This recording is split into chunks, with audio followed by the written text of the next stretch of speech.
All right. Hello everyone, and welcome to stream. That's crazy that the music ended. Right? A stream was supposed to start. I mean, music is still technically playing. It's just kind of quiet in the background. Hello everybody. How's the vibe? That's a little loud. Hi, how is everybody doing? How are we feeling today? Perfect time, right? Can't see. I mean, I haven't switched to the... Boom. Hello, everybody. How am I? I am, like... I'm kind of half here. I'll be super honest. I haven't, like, taught or streamed for a couple of weeks. Or done, like, anything to that effect for a couple of weeks. And, like, I just went on, like, not necessarily a trip, but I had, like, a week-long, like, event just finished, so I'm kind of like, I also have not just genuinely drawn for like a week, so I'm gonna be kind of slow today. Just letting you know. Cowfish are real. I need you to know that. I specifically drew the horns on me like this because cowfish have like horns. They're very silly. I highly recommend you go look for them. Cowfish was my nickname in high school. Thanks, Kay. But as the stream title suggests, hello everybody. Today we were going to be doing aquatic mammals versus fish anatomy. It's very funny. The community post that I made is like, I made the joke. It's like you, me, fish, this time at this day, right? And it, like, yeah, like I said, only fish, but the stream is aquatic mammals versus fish. And like, there's like a couple of comments on that community post that's like, actually, dolphins and whales are not fish. And I'm like, yeah, I know. I know that. It's because we're doing aquatic mammals and fish. If I said aquatic mammal too, it would just be like, I feel like it would be a mouthful, and I just also didn't feel like typing it out. You, meat, gas station, what are we getting? Sushi. Mammals, is so true. But alright. Before we begin, as we all know, we have some things to say. Because if we didn't know, whoa, hang on, hello, what? If you didn't know, our growing community is filled with tons of art nerds, and we art nerds have to stick together. So if you're an art nerd too, be sure to check the links to our social media in the description below, and check out our website for our class offerings, where you can get critique, guidance, and encouragement from our instructors. Because we're not just a YouTube channel, we are a school of illustration. I also want to personally thank our incredible Patreon and YouTube members who support us in making free art education content. Members get access to tons of perks like exclusive chats with our creators, weekly live critiques on Discord, class recordings, digital art and working files from our streams, and discounts on live programs that have a limited amount of spots. So if you want to help support the channel or accelerate your learning, consider becoming a member. Oof, that one I messed up a bunch. Art nerd summoning incantation, so true. Love drawing along with these streams. I'm glad. But also, before we get into the drawing, it's submissions time! It's art submissions time! It's June! It is the first day of June, which means that the theme for our little art thingies, our art submissions on the Discord has changed. So, if you would like to submit some work for June, I believe it's like summer outfits or something. Yeah, I'm checking. Don't tell me. I'm checking. Don't tell me. Yes, it is! This month's challenge is summer outfits. It has just begun, so if you're not part of the Discord yet, !Discord, come join in. And submit some work. Submit some characters in summer fits, because it's a vibe. Come and draw some summer fits, and you have a chance to be featured during the stream, at the beginning of streams. But alright.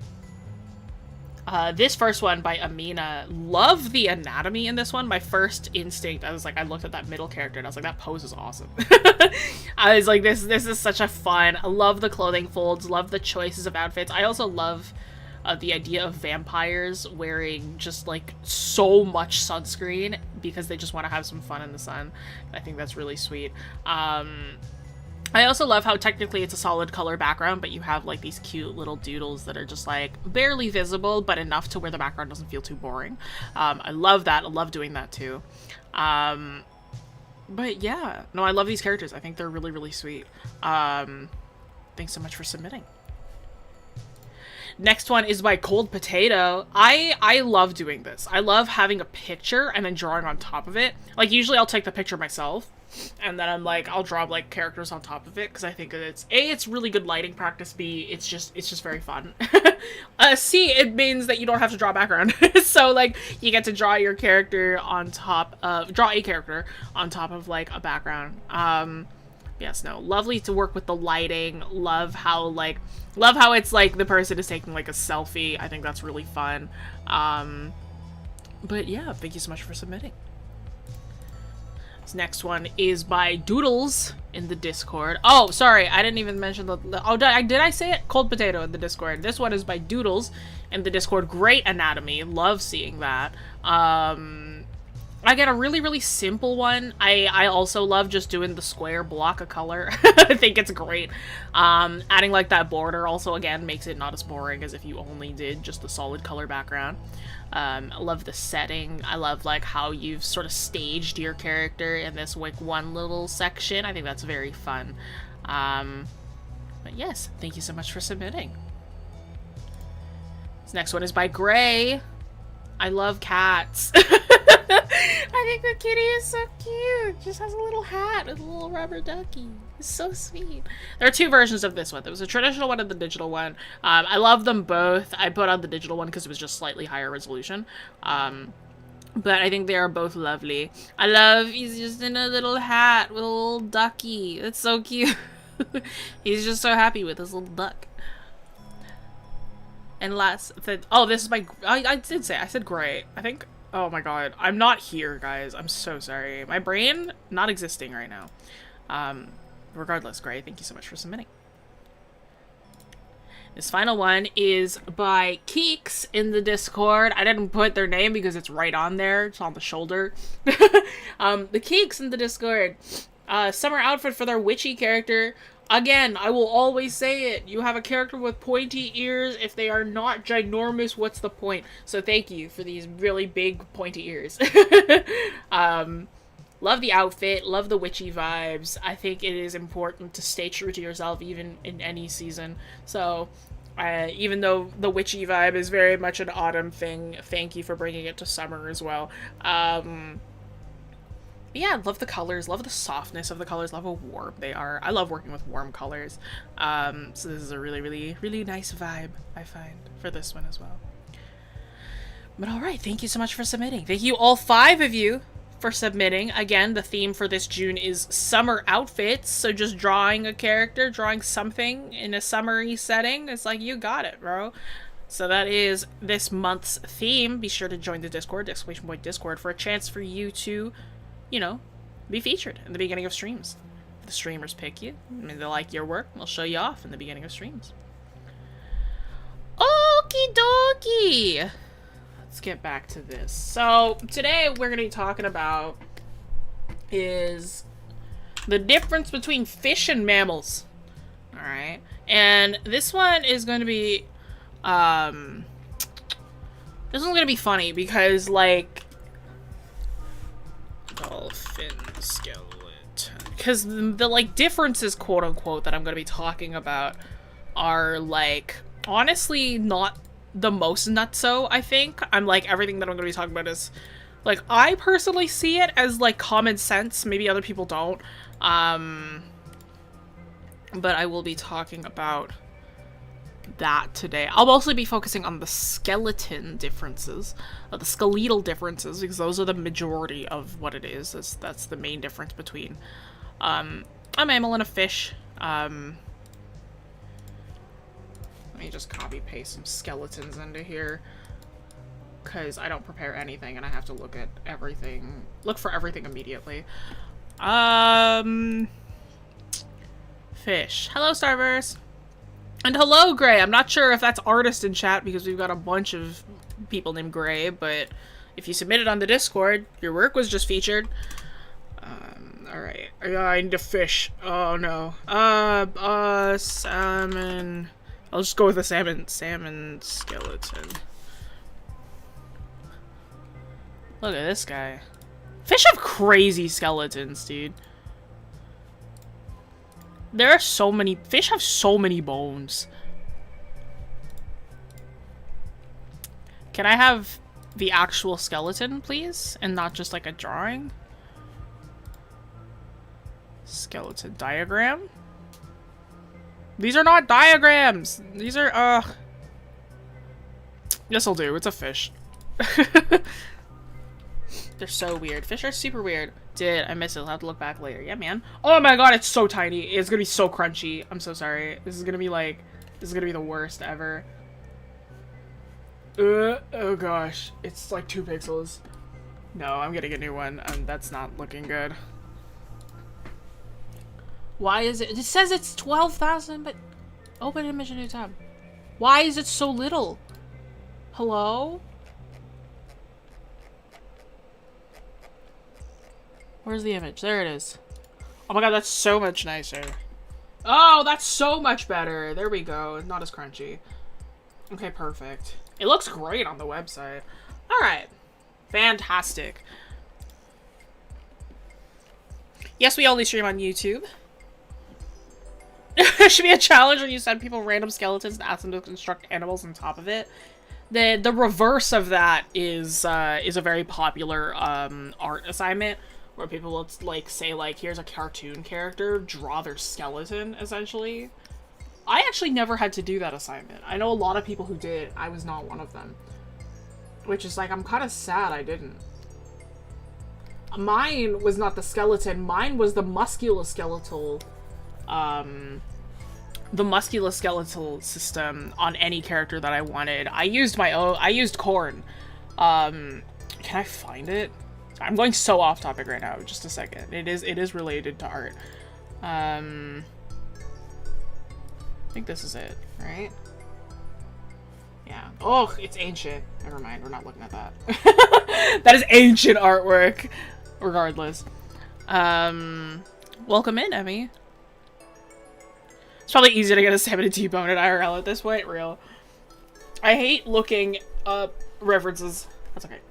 Regardless. Triangle. We're not looking. It's ancient artwork. We're not even like the way that I drew corn. That is so different. I can't even look at it anymore. Anyway, skeletons. So the biggest thing, right? The difference between a mammal versus a fish, right? We're going to be looking at the differences between these two skeletons because it'll help you sort of understand, right, what we are looking for and what the differences between these two are. Because technically, this is a dolphin, so it is a mammal. Not technically, it is. This is a dolphin. So this is a mammal.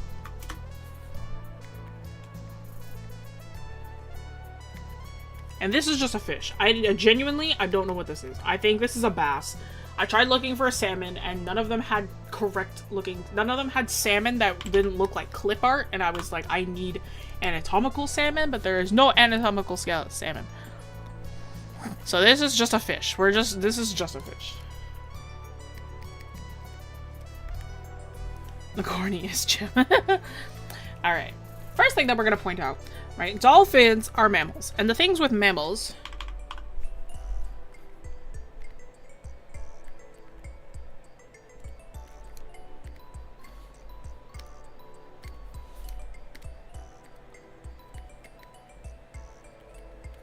Hang on. I should have put the title. It is...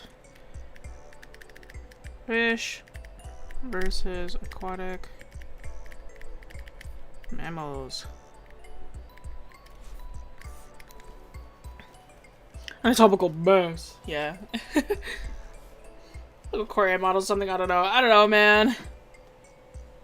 Orcas are my favorite type of dolphins. They're so smart. Are they dolphins? I thought they were like whales. Orca whales? Orca?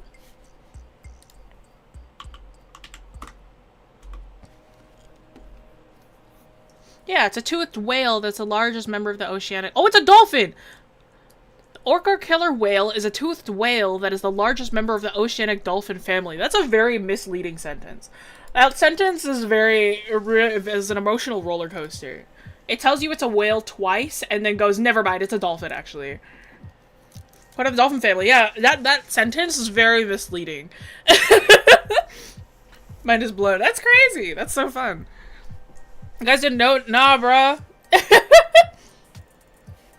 They're called killer whales. Why would I assume it's a dolphin?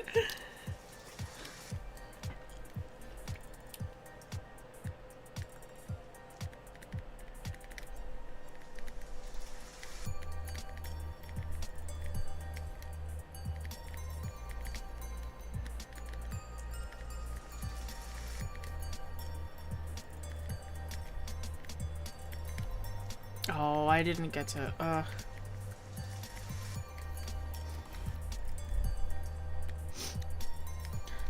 We got too much into animals. No, that's okay. This whale is very dolphin. Well, this is a dolphin. I feel like I've heard this somewhere. It's one of those facts you hear once, get confused, and you remember it later. I get that, yeah. The butterfly pointing me. Is this a dolphin? Is dolphin? Yes. The answer's no, actually. No, it is. It's a dolphin. I only know this info because you had an orca phase a few months ago.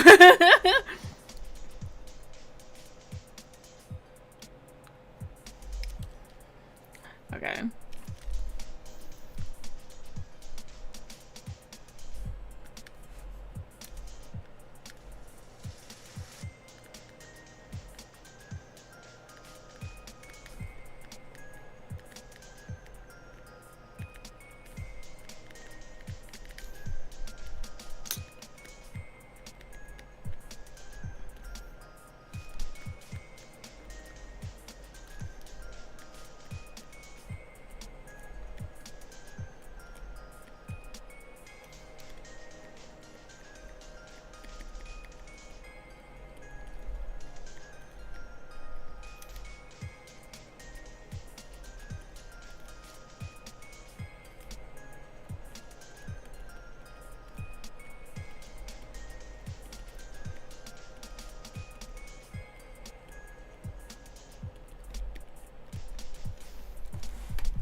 Mine was the Bengal tiger. Like animal stuff, leave me alone. No, I get that. My character design phase, so I want to design a million OCs. I have to go and write them in my story, and I already have like 50. I don't know what to do with. That's real. Documentary freak, I get that. I have been designing a lot of characters for a comic, and I've been living. I love designing characters. Okay.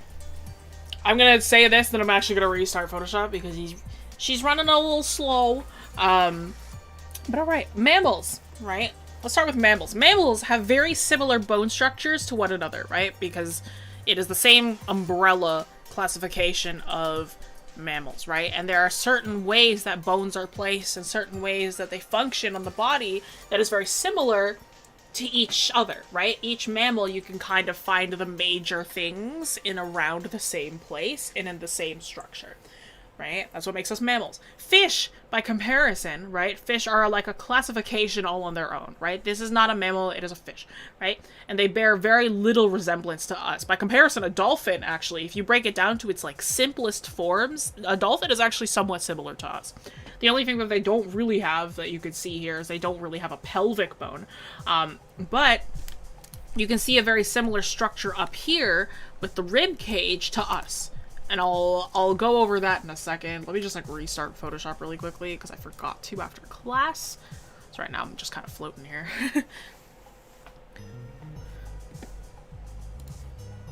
Frogs don't have rib cages either. Oh, fish not have rib cages? It didn't look like it while I was looking there.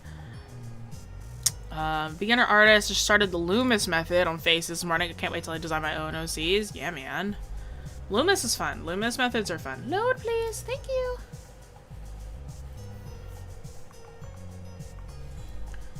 So let's take a peek here. Let's just break down these skeletons really quickly. I'm gonna take a hammer. No, I'm kidding. All right. So first thing that we notice, right, as you all have been pointing out, is that we have a rib cage right here. Rib cage nice and prominent right here. Right? Fish, no rib cage. Nothing here. There's no rib cage. There is extra bones that are holding in the fins along the bottom section of this fish, but there's no rib cage. There's nothing holding them in here, right? Very similar to us as well. No lung, no rib cage. Super true. There's no lungs. They have gills. Or maybe they do have lungs. I don't know. I actually don't know the organ system of a fish. I don't know the organ systems of many things, except for, like, people, which I guess is pretty similar in, like, all mammals, I guess, but... No rib cage. No rib cage. I somehow nailed perspective phase my first try. Nice! If someone caught a fish and cut it open, there was a fish that was still alive in his stomach. Oh my gosh. That's nuts. I love fishing videos. I love them catching the fish and then them releasing them, because I just want to see the fish. I don't really want to see it, like, die. I just want to see the fish itself. Alright, so we have the rib cage here. Fish, no rib cage, right? No rib cage there. Second thing that we'll probably notice, very similar to human structure as well right here, is this is our scapula, our shoulder.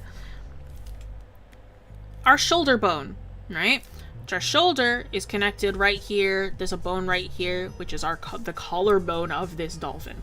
Fish, no scapula. No scapula, no shoulders. They're just connected to the side over here. Very, very different, so there's no similarities in that regard. Right? So far, we're 0 for 0 for similarities in terms of our skeleton. Right? Will I ever do bug anatomy? Bugs are complicated, because I will explain that later, why bugs are complicated and why we haven't done bugs. Because that anatomy is very complicated. Next thing that we have is technically right here, right? We're going to zoom in a bit on this one.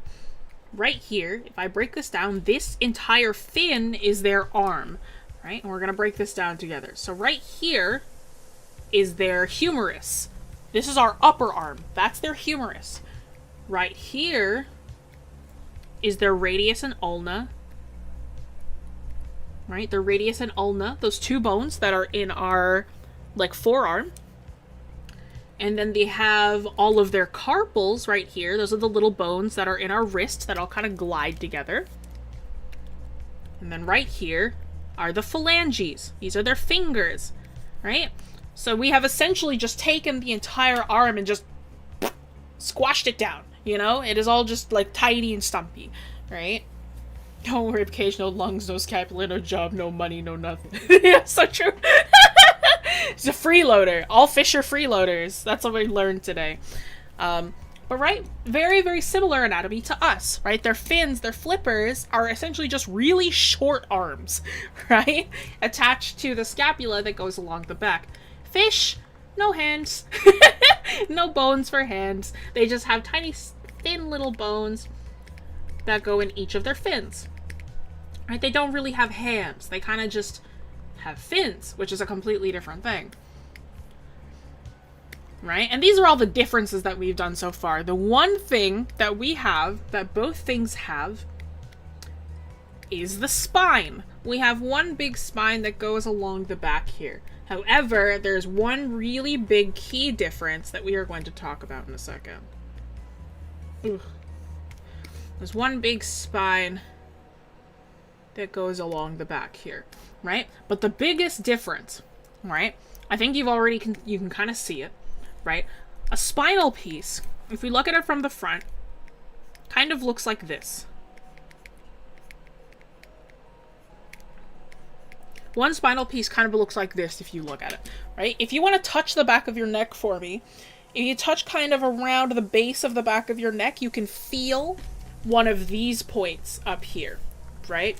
The like, because your spine does this kind of magic, right? And each spinal piece has a little protrusion, has a little spike at the back of it, right? In some animals, they have them bigger, right? The dolphin, this one is really, really large around the back of the dolphin. And then there are two little, like, paddles on either side. And these paddles actually kind of, these paddles help connect each piece of the spine together, if I remember correctly. Let me look at a spinal piece really quickly.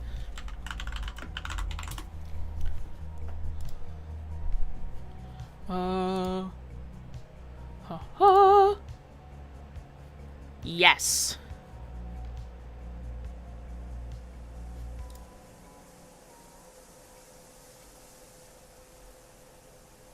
Yes? Yes, I believe so. Yes. So each little side moves differently? Yes. These little spinal pieces, right? These little sections on the sides of the spinal piece, right, are like little fossa that connect to each other as we go down the spine. They're kind of like all holding hands. And they sort of glide along each other, right?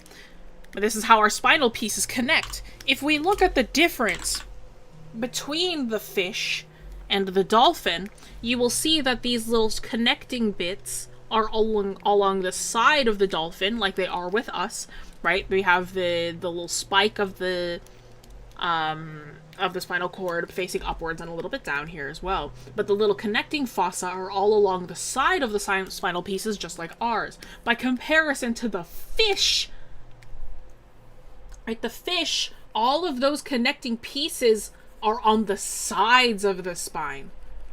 By comparison to along like the, or like on the top and the bottom, sorry, not along the side, but on the top and the bottom is where all of those pieces sort of fit in together. So a fish, if you've ever seen a dolphin, if we look at a dolphin from above, we see its tail like this. And the tail goes up and down. By comparison to, if that's a terrible tail, I'm so sorry. Let me fix that. It goes up and down. By comparison to a fish, when we look at the fish tail from above, it's thin and flat. Because a fish's tail moves from side to side.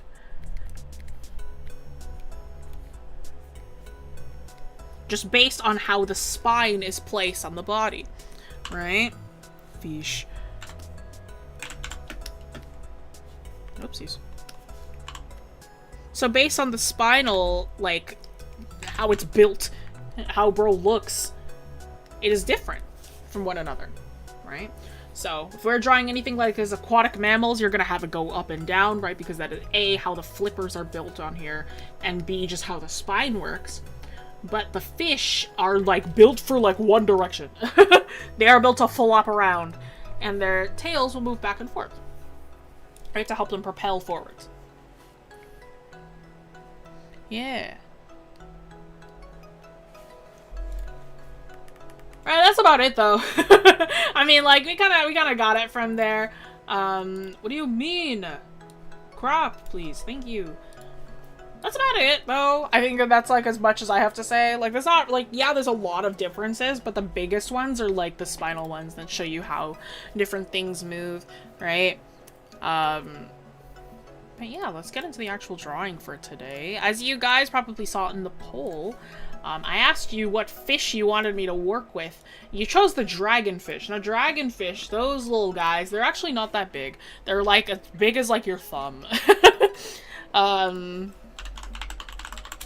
They are deep-sea critters, and they're gross and awesome, but they are very, very little. Here, I'll show you. You can see? He's very small. Fits in the palm of your hand. He's not very big. Stomidae, yeah, he's very little. So, they're actually a lot less big than you might think. But they're cool. Deep-sea fish are really cool. I know we just did a whole thing about, like, what makes a fish, and what makes, like, what's the... Hang on, it's Stomidae. It's like, what's the difference between, like, a fish and a mammal and whatever it is. Like, these are the differences, don't forget them. I'm gonna mix them, because I can. Because I am the artist here, and I can do what I want. What I'm gonna do, though, is I'm gonna look at... I'm gonna find a full body of a dragonfish.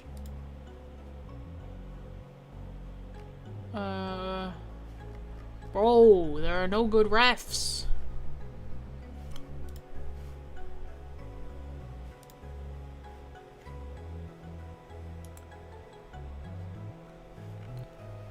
Hang on.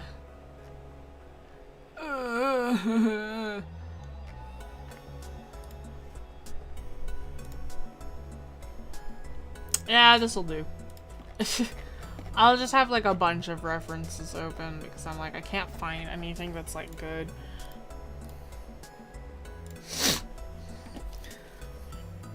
This one, and then there's one with like a little piece next to its eye that I wanted to look at. I knew that one because it's like, I saw like this one like Nat Geo like video where like there's like these scientists and they couldn't figure out like why the dragonfish has bioluminescence. But like its entire body glows for some reason and nobody knows why.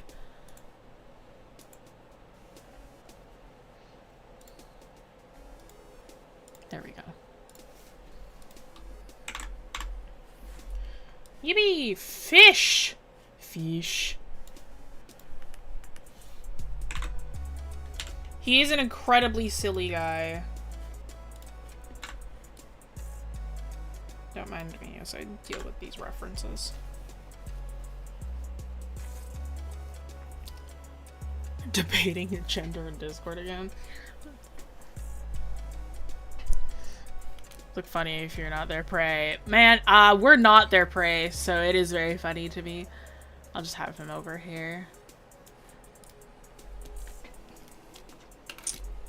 Small boy's blushing. He's just a little blushy, that's all. Cooking up a fish fry up in here. You're telling me a fish fried this rice? So true. You know why they glow? I mean, I don't think you do because they're still unconfirmed as to why they glow. Scientists think it might be for warding off predators, but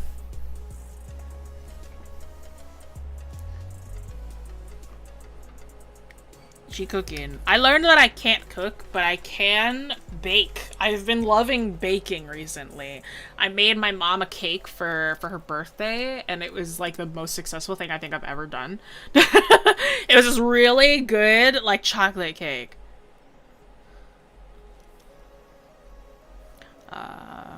Finally started being active in the Discord. That's vibes. Love to see it.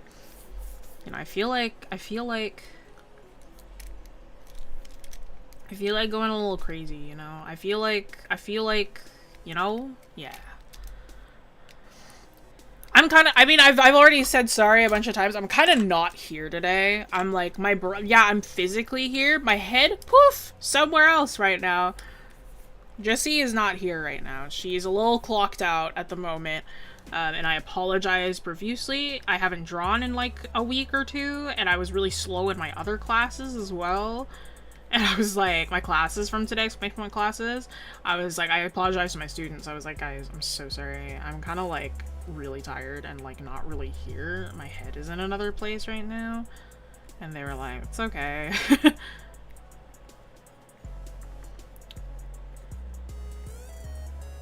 A sentence is just vibes. Yeah, I'm living on like vibes alone right now.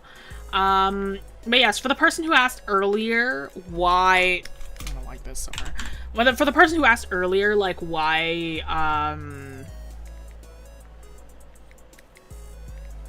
not insect anatomy, or why we haven't done that yet, it's genuinely because insects do not have bones. They have an exoskeleton. So teaching like the musculoskeletal thing does not really work because they don't really have one of those. On top of this, insects have a bunch of classifications within them, and they're all very different from one another. So it's a little bit tough to grasp, I think. Another thing, the anatomy of, like, insects is not as easy as this is what their bones look like, this is how their muscles are placed, that's done. It requires you to actually understand how their innards work, because their exterior is their bones, essentially. Like, it's like you don't really need to think about their bones because you're looking at them. They have exoskeletons, so all you have left is their innards, so you actually need to know how their organs work in order to understand how they work. For example, if you wanted to understand how a spider works, Spiders essentially work on a hydraulic system. I'm not kidding. They have a fluid, warning spider, I'm gonna draw a really terrible one just for a second. Spiders have a fluid within their bodies, right? And it comes from the inside, like the interior, back here. It goes through the body here, back in. It sort of cycles, pumps with their heart, and comes back in, right? And what happens is this fluid, what it does is if they want to contract a leg in, the fluid goes back into the body out of the leg, so the leg contracts back inwards. If you want the leg to extend, the fluid goes back out and the leg goes back outwards, right? So they work essentially on like a fluid hydraulic system. And the reason that scientists figured this out because they used spider legs as like a claw. They found like a dead spider and they like used it as if it was like a claw clamp. And like they learned how to control a spider's body just by like artificially pushing fluid through their legs and their body. So that's one reason why we haven't done bugs, because bugs are very complicated. It's a weird, like, I would have to research like an absolute crazy amount if I wanted to figure out how the anatomy of a bug is, because there's just a lot of like nuance to how their body moves. Talk about fluid hydraulics tonight. Yeah. Watch a stream of you drawing insects for 2 hours. Claw machine spider, yippee! I'm already struggling with this fish, bro. I'm like...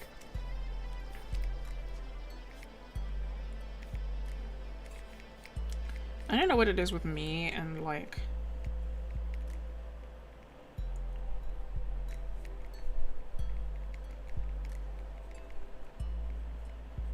I need you all to know that I almost put, like a gulper eel as an option as one of these, but I knew it would win, so I didn't. I was like, I genuinely wanted to see what you guys would pick if you were presented with an option that does not involve something that's very well known. And I'm like, technically a gulper eel is a type of stomidae, but I didn't want to do that. So I swapped it up.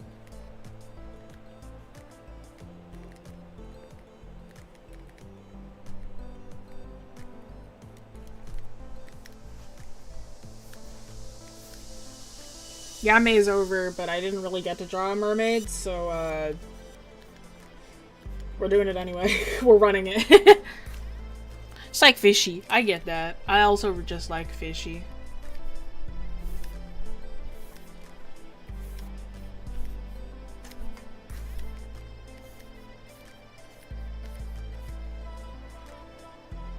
Never seen a gulper eel before? Prepare to be surprised. They're very silly. Boom. Look at this guy. Ridiculous. He's an absolutely ridiculous lad.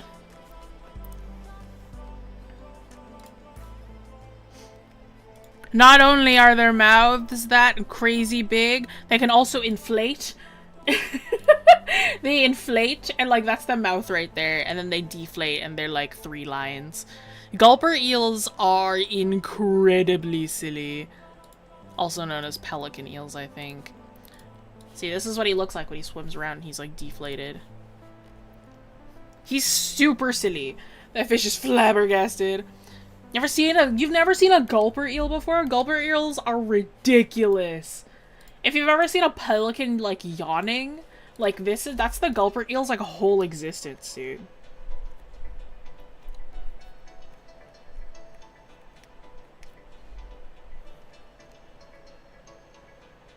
He's good at keeping secrets. I don't think he is. I think he just wants you to trust him.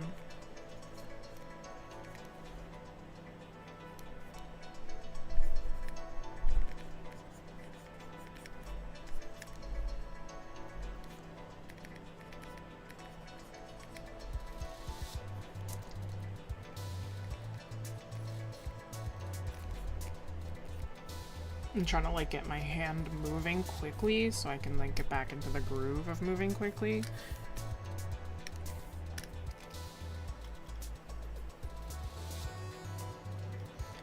Kevin, that is not a nice word. Time yourself out.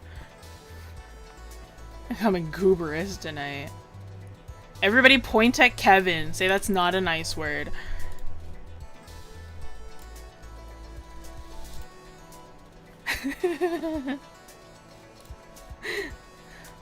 OMG, Kevin. That's not a nice word. Not nice.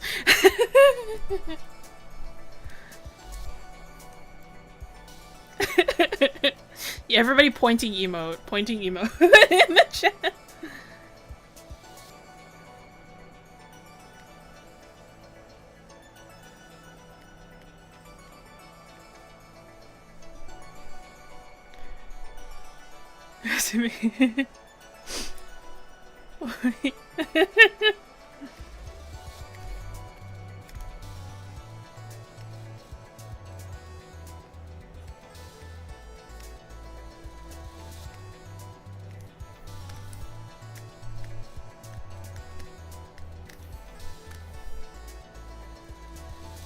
It's not nice.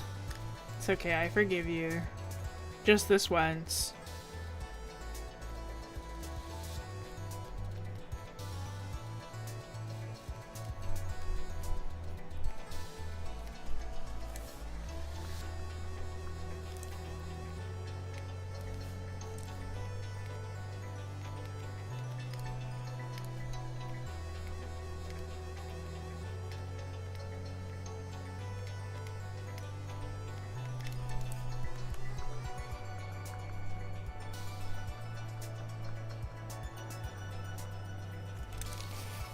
Not on my Christian Minecraft server.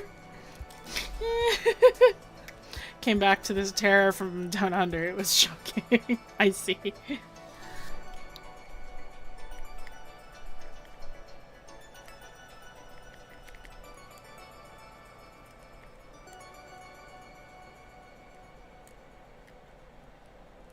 Yeah, I wanted to sort of... We're kind of mixing the anatomy today because I feel like it.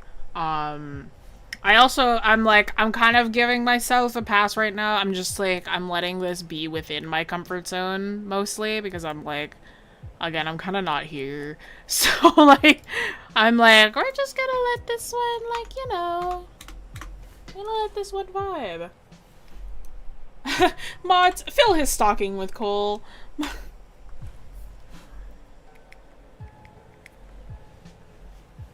Is this siren inspired? Nope.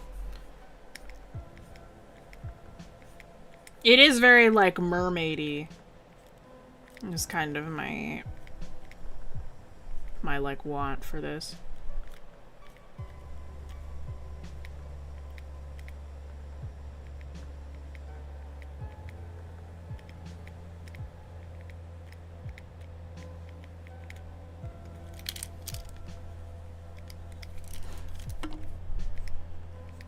His arms. Yeah, I wanted like the bones to split off. Like as if like he had like... So actually, let's do this. Let's, yeah.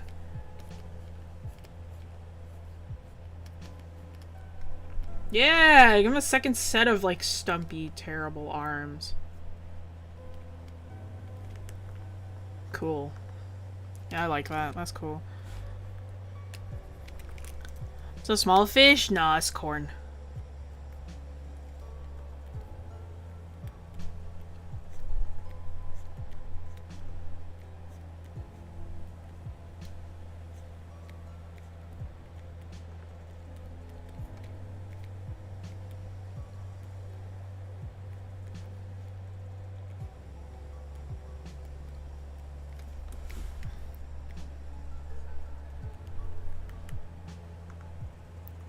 Eats her own son to his doom? Nah. Corn will win. He's a tank. He'll be fine. You just drag it on the land, what can it do? Nothing. Gone. Reduced to atoms.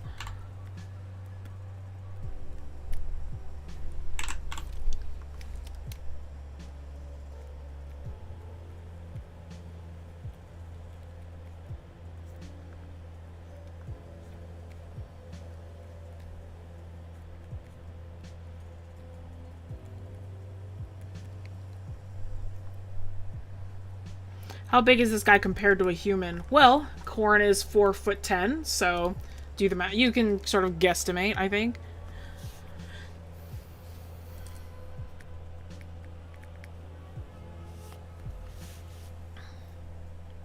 Oh, hello, Keeks. Artist in chat. Everybody point. Artist in chat. You were featured earlier.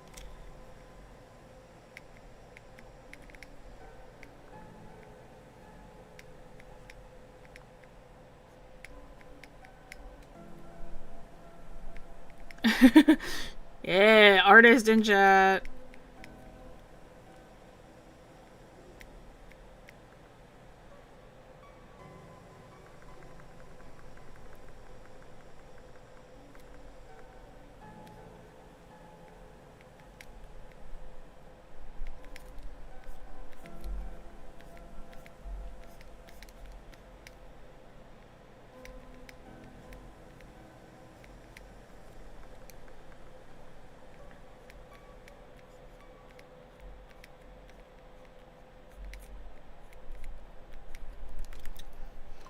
You're comic and manga intensive. What sort of manga stuff is covered? Well, let's take a look here. Yes, exclamation point summer for the summer camps. I have an asynchronous course coming up where I am technically not there for the whole thing, but you get to hear me. But at the end of the week, we'll be doing a live critique together. For week 1, you guys will have a first day of planning a narrative. Second day, we're talking about settings. Third day, we talk about character design. Fourth day, we talk about script writing and text placement. And the fifth day, we talk about storyboarding and panel layouts. And the second week, you actually just draw a comic. So, week 1, you guys will be starting out by planning the plot and sketching it out.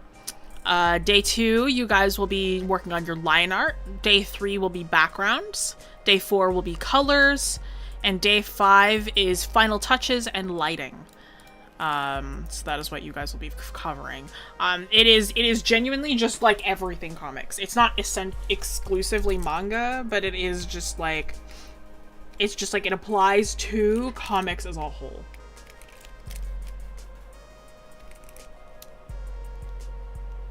Exam is it? No exam! I would never give you an exam. But yes, your final assignment is you're gonna be creating a whole comic, yeah.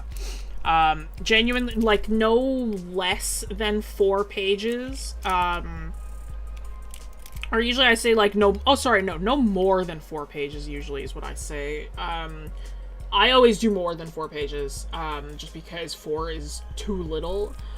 First year I taught this, I did I want to say an 8-page comic, and then the year after that it was 6, if I remember correctly. Do I ever render my characters? Of course. I just don't ever have time on stream, but yes, I like painting a lot. I love digital painting.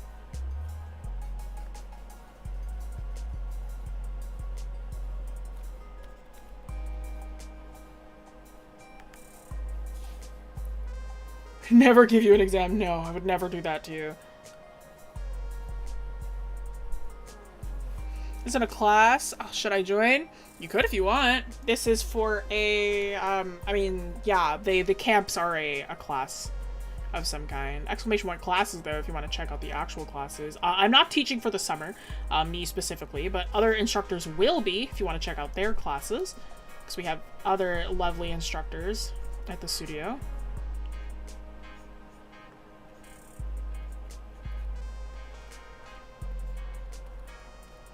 Yeah, Corn's axe is so big. It's the best.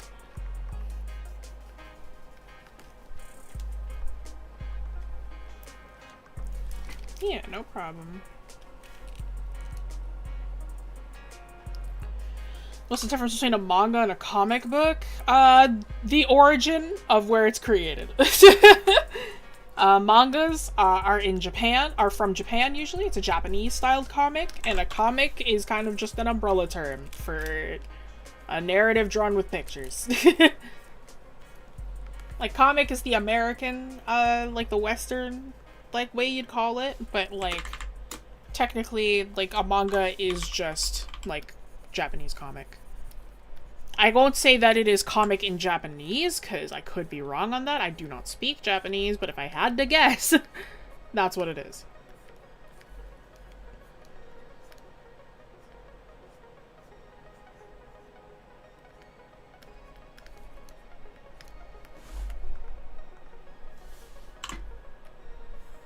Actually make him smaller.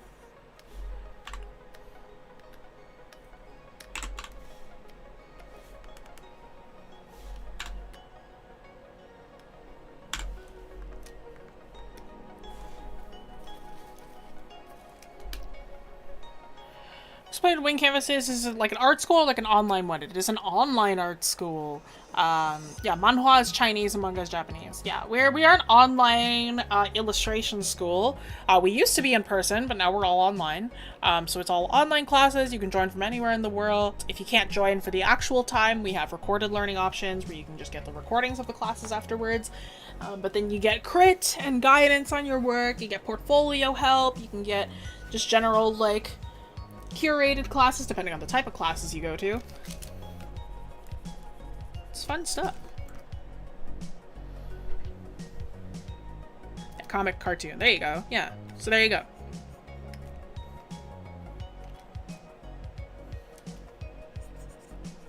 He uses tail to stun opponents. Maybe.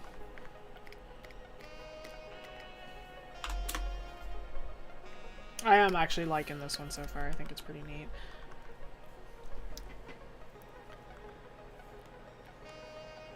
Manhwa was Korean? I have no clue. Zero clue.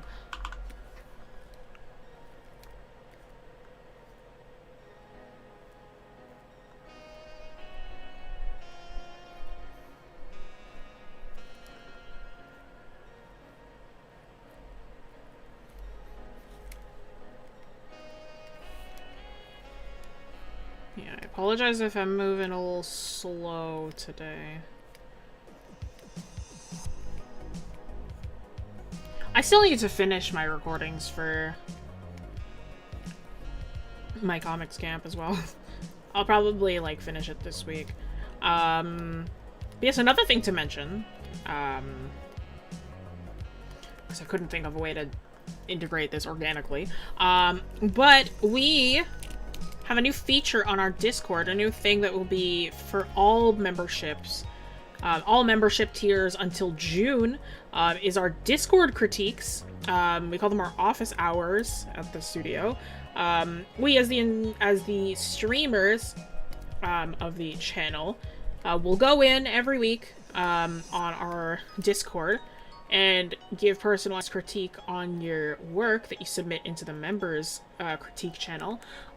But once a month, each of the instructors will also have a live crit session where you will genuinely be able to sit in a Discord call with us and we can give you feedback live right then and there.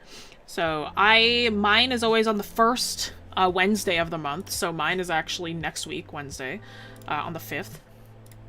At like 2 p.m. or something, I think is what my thing says.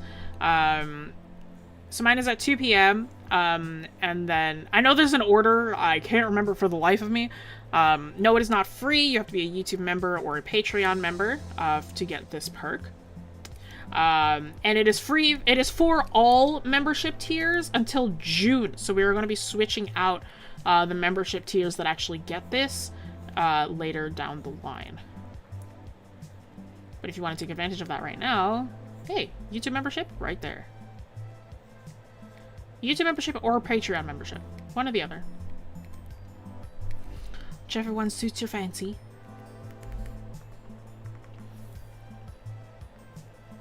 What's today? No, mine is on Wednesdays, so mine is next week.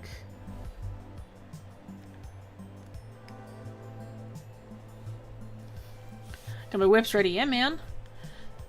How did I become a wing canvas artist or teacher? Well, when I was in high school, wing canvas used to be a physical building. And it was my co-op placement. For those who don't know, co-op here in Canada, or sometimes in the US, stands for cooperative education. And it's a thing where schools will, it's like a course that schools offer, and they're like, okay, you're gonna go work for somebody for your semester, and that is your class. So for me, the Wing Canvas is a local studio, so they were like, I was like, all right, I'll apply to Wing Canvas, and I got in with my best friend actually, and we both worked at Wing Canvas for the term. Partway through the term, I expressed that I was interested in teaching, and Faye, the Wing Canvas owner, she pulls me aside one day. She's like, hey, Jessie, can I talk to you in my office? Scariest moment of my life, by the way, because I was kind of sitting there just working on my assignment, and she had never, called me into her office before. I was like, all right, guess I'm getting fired, No, she offered me a position once I was done high school. So when I was done high school, she offered me a just genuine job. Once the term was over, won me the co-op award, so that was pretty cool. But yeah, no, I've been here since 2019, so before Wing Canvas was like an online school at all. So I've been here for a long time. Is art my full-time job? Yes. Drawing wings has been super helpful, especially the accurate angel. My name sort of gives away the sort of themes. I get you. Nice. Brushes do I use? And there's a link. There is no link. My brushes are just an amalgamation of like a ton of other people's brushes. Some of them paid and some of them not, so I can't offer them up. The ones that I'm using right now, this is a chisel brush. I just went onto Gumroad and found the first like Photoshop chisel brush I could, and I've been in love with it. It is Luna Vargas's Chisel Party. It's this one. Yeah, I've purchased this product. It's like $2. But yeah, it gets you a couple of brushes that I really like. I've been loving these brushes. I've been living by them for so long now. Well, not so long, but I've been living by them for like a couple months now, and I'm like, I'm in love. I'm using Photoshop. But yeah. I have been living for a chisel brush as of late, and it is like my bread and butter at this point. Cannot recommend chisel enough. And even if you're not using Photoshop, chisel brushes are super, super popular, so it is very easy to find one for your own program. They are like the storyboard brush, so...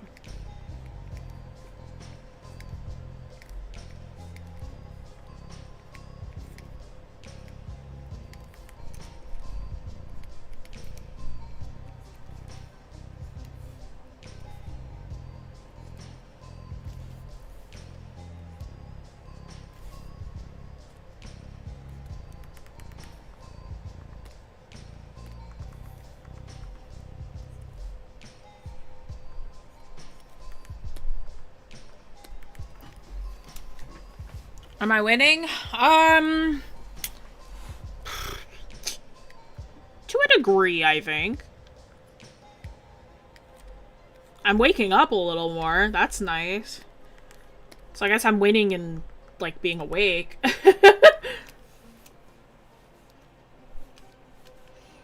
do you join classes and camps? Exclamation point, exclamation point, oh my god. Exclamation point classes. Is it only for Photoshop? The brush? This brush, I think so. But there are... The beautiful thing about Photoshop brushes is that ABR files are universal, or mostly universal. So, like, if you use CSP or Procreate, for sure your brushes, Photoshop brushes work in there. They just need a little bit of finagling. But if you use CSP and Procreate, there are easily chisel brushes out there for your program already that are, like, specific for those programs.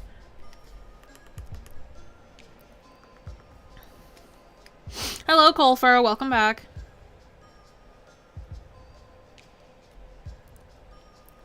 So excited to learn about this. Well, you did miss the lesson portion, but that's okay. It'll be up in the Discord. For those who don't know, all the lessons and demos are always uploaded in the Discord afterwards, exclamation point Discord. So go check those out. If you go through, like, the live stream channel, there are, like, all the old like JPEGs from lessons in there.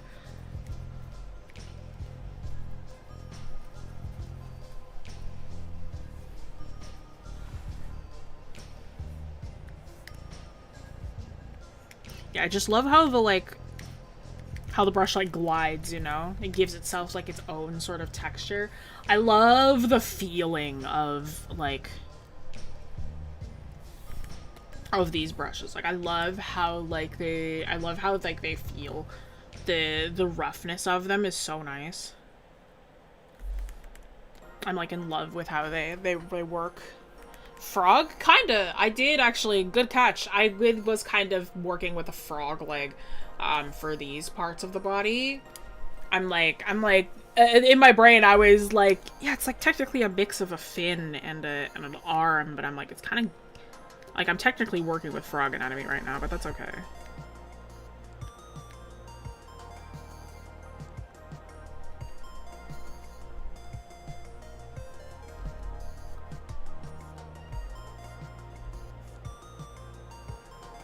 Using chalk and pastels for my sketch lately. Nice. Yeah, I've just been living by this brush pack that I just got. I'm like, I dig it so much.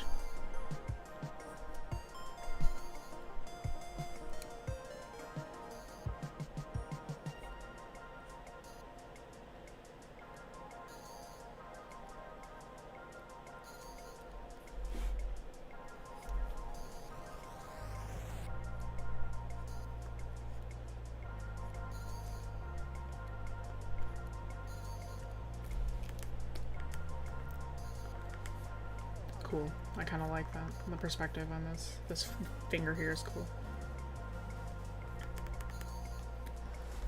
Do I ever do traditional art? Yes, I love traditional work. I will always.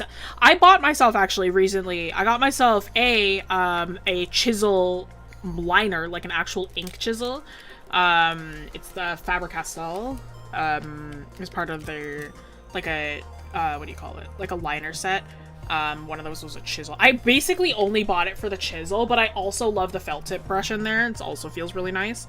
I also bought one of those really fun rainbow pencil crayons, the ones that have like 4 different colored graphites in them. I am so excited to properly use it because I'm like, I've been wanting one for a while because I want to do some really fun sketches. And I'm like, I'm so excited because it's so fun and chunky. I will always say, like, as much as I love digital and I do it, like, all the time, there is no better feeling than traditional line work. Like, traditional line work is, like, so nice. Like, it feels so good to do. And it always looks awesome. And I'm like, it just generally, like, the only problem is that it's just more time consuming is all. So I don't really have the time to traditionally line all the time. But I really enjoy doing it.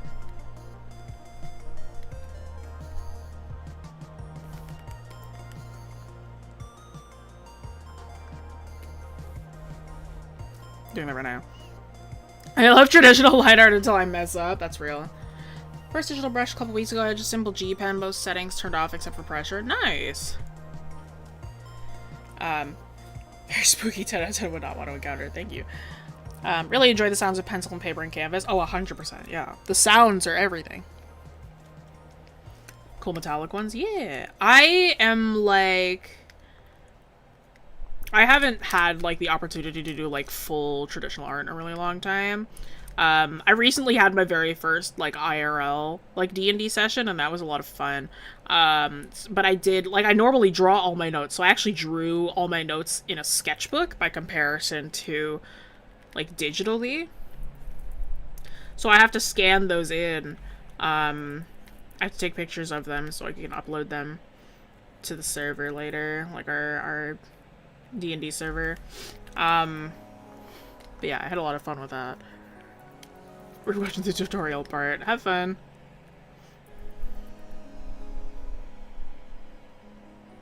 Digital art have a financial toll like traditional. In the long run, it's far cheaper. Obviously, depending on what you use. But really, it's like a tablet is a one-time, maybe If you really want a really good tablet, it's maybe a couple $100 or whatever. But there are like cheaper ones, obviously. XP Pen has some really good cheap ones. Don't start with a Wacom if you want a cheap one. Unless you get it used. Of course, you can always get used ones for really, really cheap. My tablet was used. And I love it. I love it to death. But again, that's like a one-time purchase for like many, many, many years.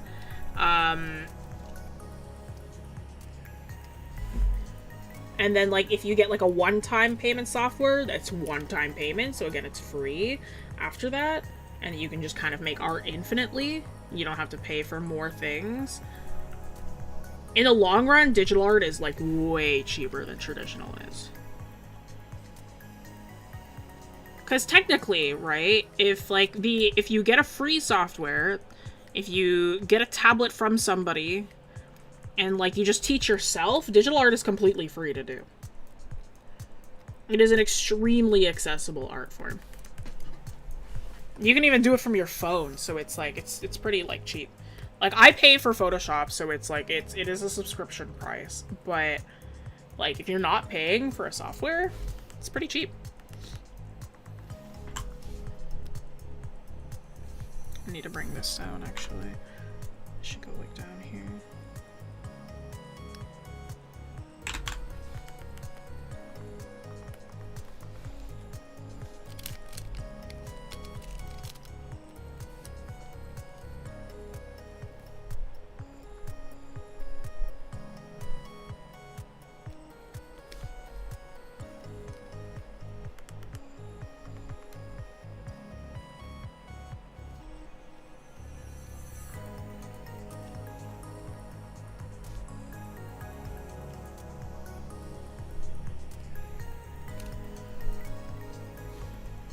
Don't mind me as I, like, try to figure out this really wacky anatomy going on right now.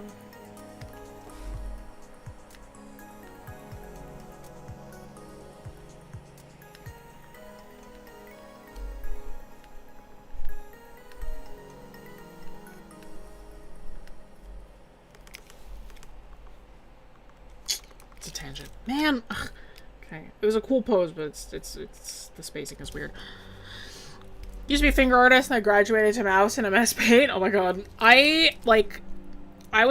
very lucky. My dad is a photographer and artist himself, so it was like I got like a hand-me-down tablet from him. So my first things were a tablet and Photoshop. Like my first program was Photoshop. Because my dad just had multiple copies because of like his job. So he let me, like, you know, he downloaded it onto my computer for me and stuff like that. Love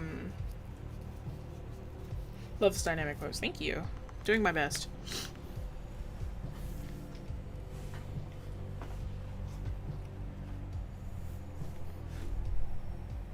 Mouse Heart Days are the dark one.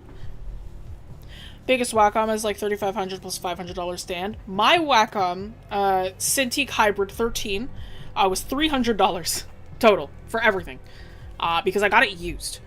Don't buy, if you're gonna get a Wacom, like, don't get it new unless you, like, need something new. Because I have never paid over $500 for a tablet, and they have lasted me years and years and years. Like, I have, like, I just got it used off of some guy, and he was like, what are you gonna use it for? And I'm like, I'm an art teacher, and he was like, oh, that's awesome. And, like, that's it. I was like, I showed up to the Tim Hortons and left, you know? And I got it for $300. And it's, like, easily, like, I had a 13 before, and it lasted me, like, 7 years, and it was also used. My brother uses it now. It was just a function of the pen stopped working. And I was like, might as well be time to get myself one for myself. And that was, like...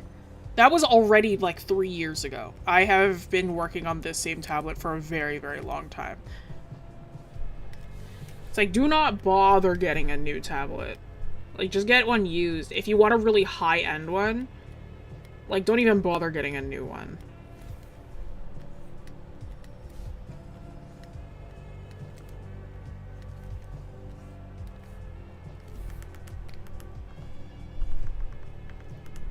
There are obviously, like, if you want to get one that is not used, there are tons of really cheap options that are, like, also, like, reasonably priced and new. Again, XP Pen does have some good ones.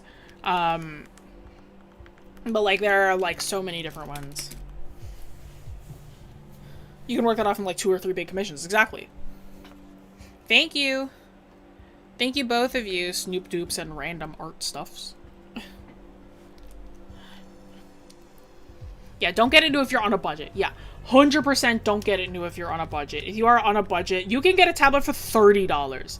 That's new. Like, you can get a cheaper tablet that is new for $30. Like, it is not, like, do not get a Wacom as your first tablet, trust me. And then, like, you can really easily find, like, a pretty decent, like, tablet new for fairly cheap. Like, it is, like, especially with nowadays how, like, normalized digital art has become. Like, when I was younger, there was no way to find a digital art tablet for under, like almost $1,000, several $100s, just because, like, it was not, like, very mainstream at the time. But now, like, I'm older, and it's, like, everybody's doing digital art now. It is way easier to find, like, tablets and software and brushes and whatnot.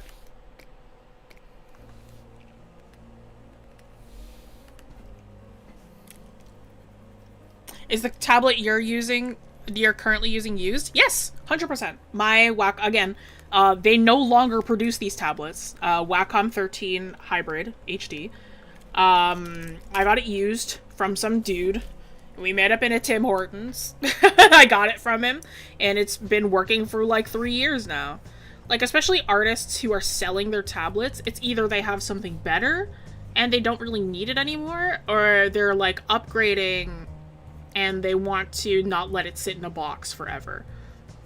Right? Or, like, an aspect of it, maybe it doesn't work anymore. This one specifically, it's a hybrid, so technically I am supposed to be able to just use this tablet away from my computer. But the battery in it no longer can hold a charge, but I wasn't going to take it anywhere anyway, so that doesn't really matter to me. So rather than, like, the market price, it was, like, $300, and I'm like, yeah, I'll do that. Like, that's perfect.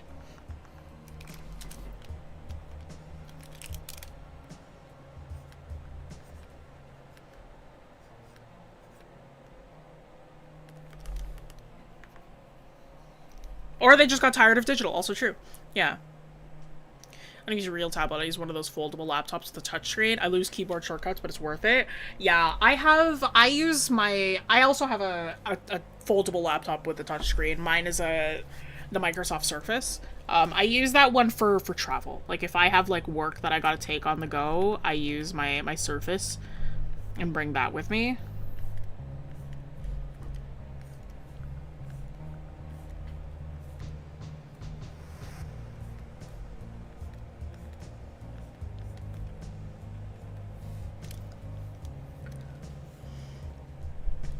Kind of finding tablets where I'm from, gotta get one ordered.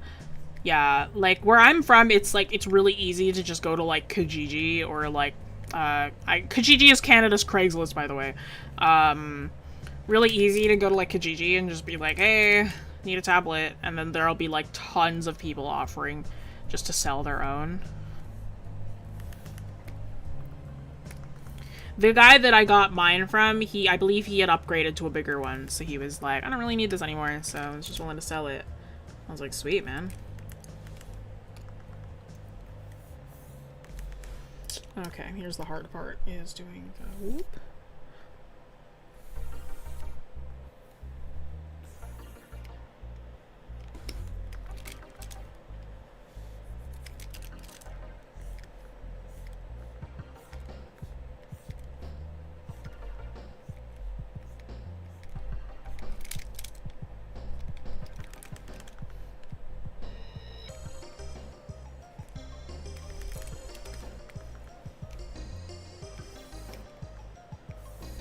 Oops, sorry.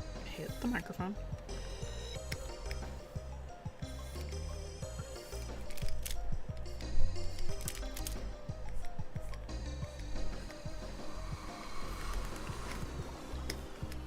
Yeah. Neat.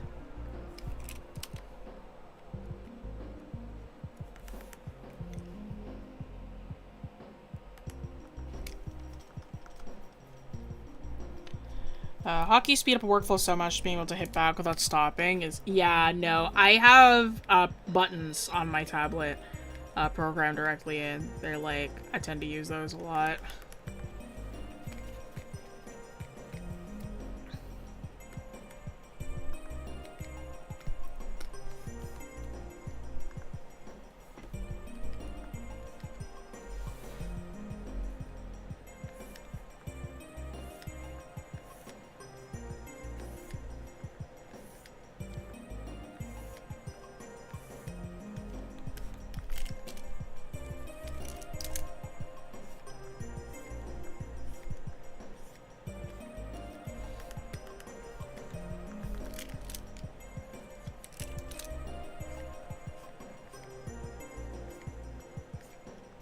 Sorry, just give me a second.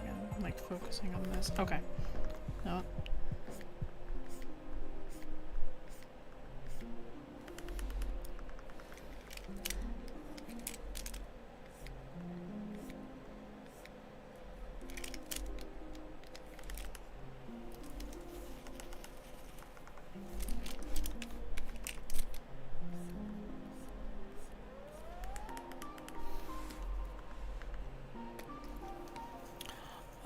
Enjoying those wiggly feet.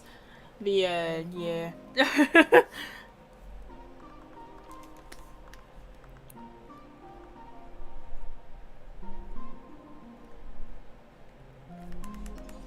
The claws of doom.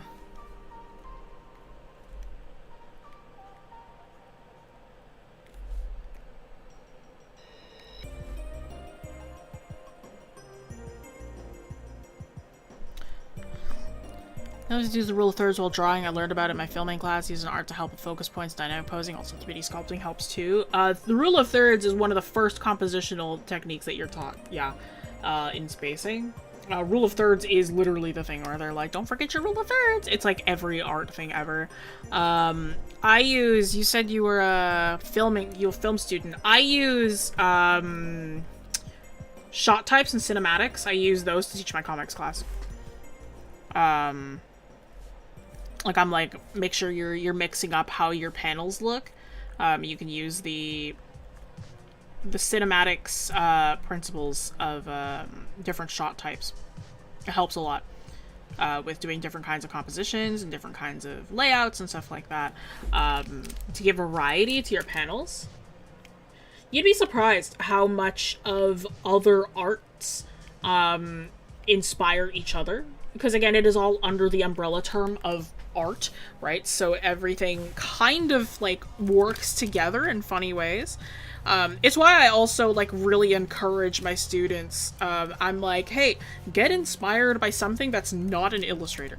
Because I love doll artists specifically. I love doll artists and sculptors are really, really good at anatomy. And it's just that one thing that, like, you can look into and you're like, oh, they do it this way. It's like, it's actually very similar if you're illustrating. So you can really help get that sense of 3D-ness from your work just by looking at another kind of artist.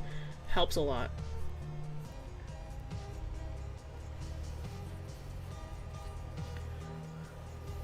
Who are some artists you looked up to? Tons. I love Junji Ito.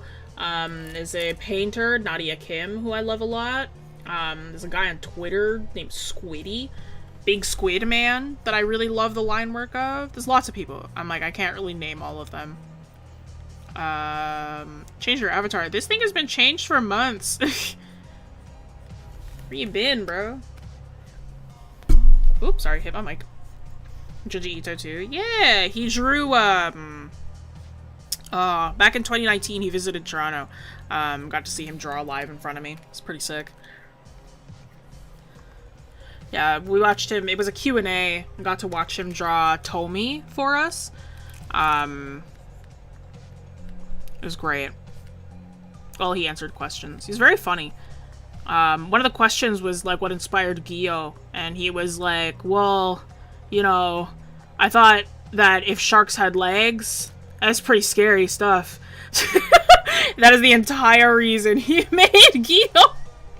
It's just because he thought that sharks with legs would be scary, and I think that's really funny.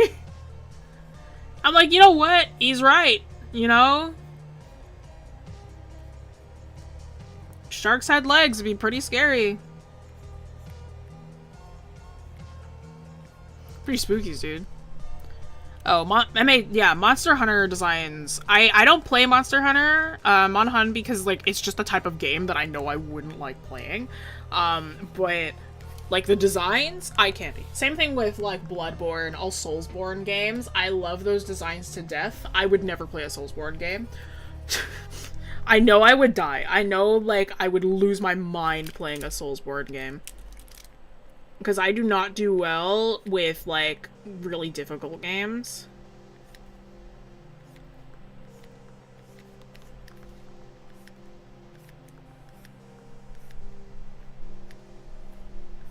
How much time have we got? Oh my god, half an hour. Okay. Actually, it's not too bad.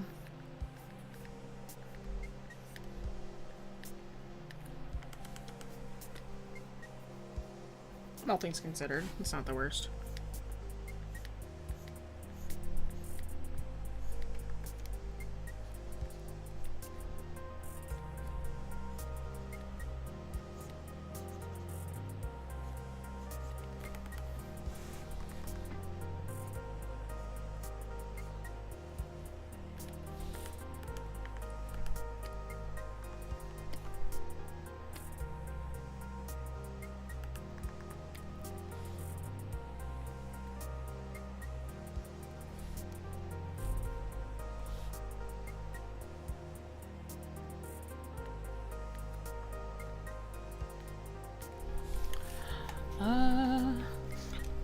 What's an art tip that has stuck out to you? Too much detail means there's no detail at all. Artists we support putting ourselves through pain when we create things on impulse real. Just get good, yeah. Play Monster Hunter, not Souls. Monster Hunter isn't as hard as you think. It just takes 30 minutes to kill a monster. No. I also hate grinding. I really hate grinding. I am like, I play a Pokemon game and like, my least favorite part of a Pokemon game is the battling. So I just try and over-level my Pokemon so I can skip the battling part. I'm like, I try to OHKO everything so that I don't have to worry about strategy and just get me back to the story. I don't care. But yeah, no, I am like, Monster Hunter is just like, I don't really love, like combat in games is not really my thing, weirdly enough. I prefer to just, like, listen to a story kind of thing. I'm a really story heavy kind of person. Don't like grinding, don't like, yeah. I just, like, I'm not much of a, I like chill games. I am a story person, yeah. Hurts me, I love comp. I also don't like competitive games. Yeah! I'm sorry, I'm really, like, I don't like competitive games. There's a beast inside of me that is heavily competitive, and I do not want to set her free. So I refuse to play competitive games most of the time. I was a nightmare to play Mario Kart with. I can't imagine how I would be playing any other kind of competitive. I learned I really didn't like playing competitive when I became a competitive Splatoon player, and I was the most toxic person alive. And I'm like, you know what? Actually, I'm gonna stop because this is not good for my sanity.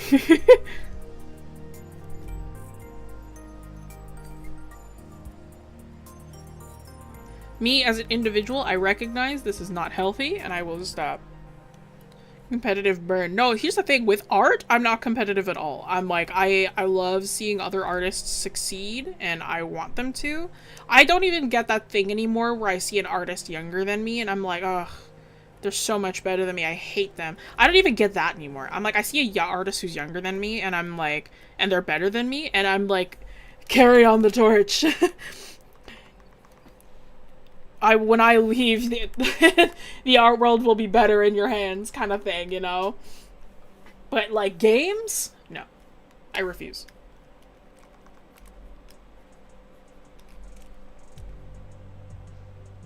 like rich open world games and 3D platformers. I like platformers a lot. I like open worlds sometimes. I'm like, sometimes I don't like them, sometimes I do. I like Tears of the Kingdom I liked a lot, but Breath of the Wild I really liked a lot. Those are like the open worlds, I guess. Carry on the torch, yeah. Everyone hates it when people give really mean feedback. I don't know, sometimes you just need to hear it. Yeah. I'm like, crit is like, here's the difference, is like some crit is like sounds mean but is helpful. You need to, it's like the different, but there is a difference between critique and insults. Like, obviously, like, insulting somebody's work is, like, very different from critique, and that doesn't help them at all. It just makes them, like, more insecure about their own work, and that's, like, that's a big no-no, you know? If you are critiquing, you can be more harsh and more cold about it, but it shouldn't be put in a way where you're just intentionally trying to put down the person. It's like, I really hate people who critique things and are intentionally, like, it was like the art roasts were like, it was like, yeah, we're prefacing this by saying we are going to roast your work, we are going to make fun of it, that is what it is. But, like, streams where it's like, this is a critique, me naturally, I want to be nicer about it, but it's like, if somebody takes like a crit like as an excuse to be like, oh, this is like cringe and like terrible, it's like, why would you ever do this? It's like, you should go hide in a hole or something. That's not crit, that's a roast. That is being mean. That's just like, it's like, you didn't need to say that. Preview so much on art, uses reference now, is working on shading and dynamic poses, just so good. I'm proud of her. I love her unique designs. My brother's been getting a lot better as well. He just got into college for game design, same one that I went to, so that'll be sick. There's an example of like, yes, carry on the torch.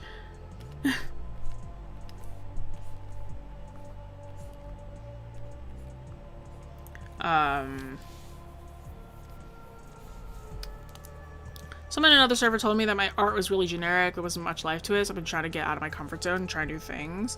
I was told that once by my prof, not in a mean way either. He was just like, what did he say to me? He said, oh yeah, you're really good, but I've seen you before.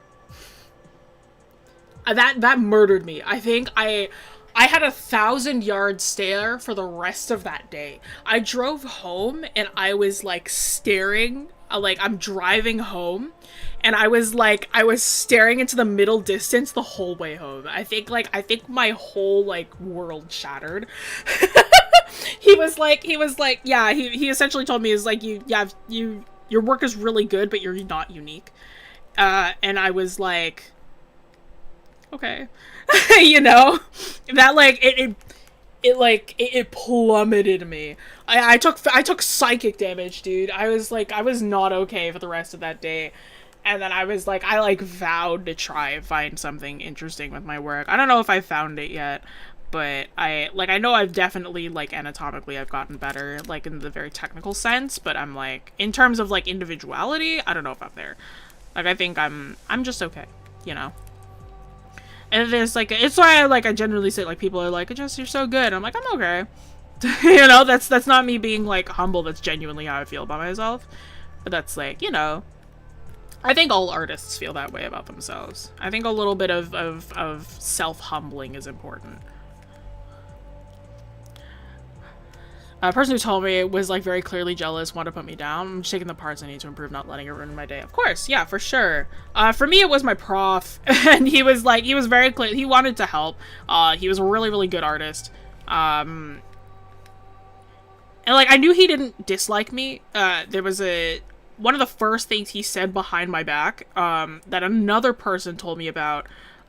Because apparently the first day of college, he went around and asked to look at everybody's sketchbooks. Like, if we had sketchbooks, he asked to look in them.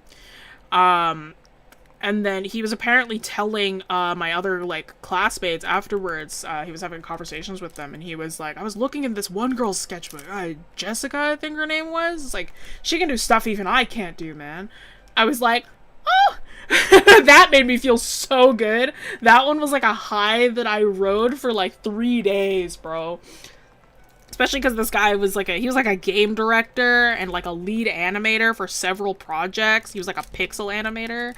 Bro was crazy. He could animate in like seconds, dude. He was really, really good. And I was like, oh, I feel so good. I was like, I felt so vindicated. Like that was like first day of college too. I was like, I felt awesome that whole time. I know my pre-production prof really liked me too. None of my projects were ever below a 99%. So it's pretty sick. Hope to be at that point one day. Yeah, I was 19. 19-year-old me was riding a high.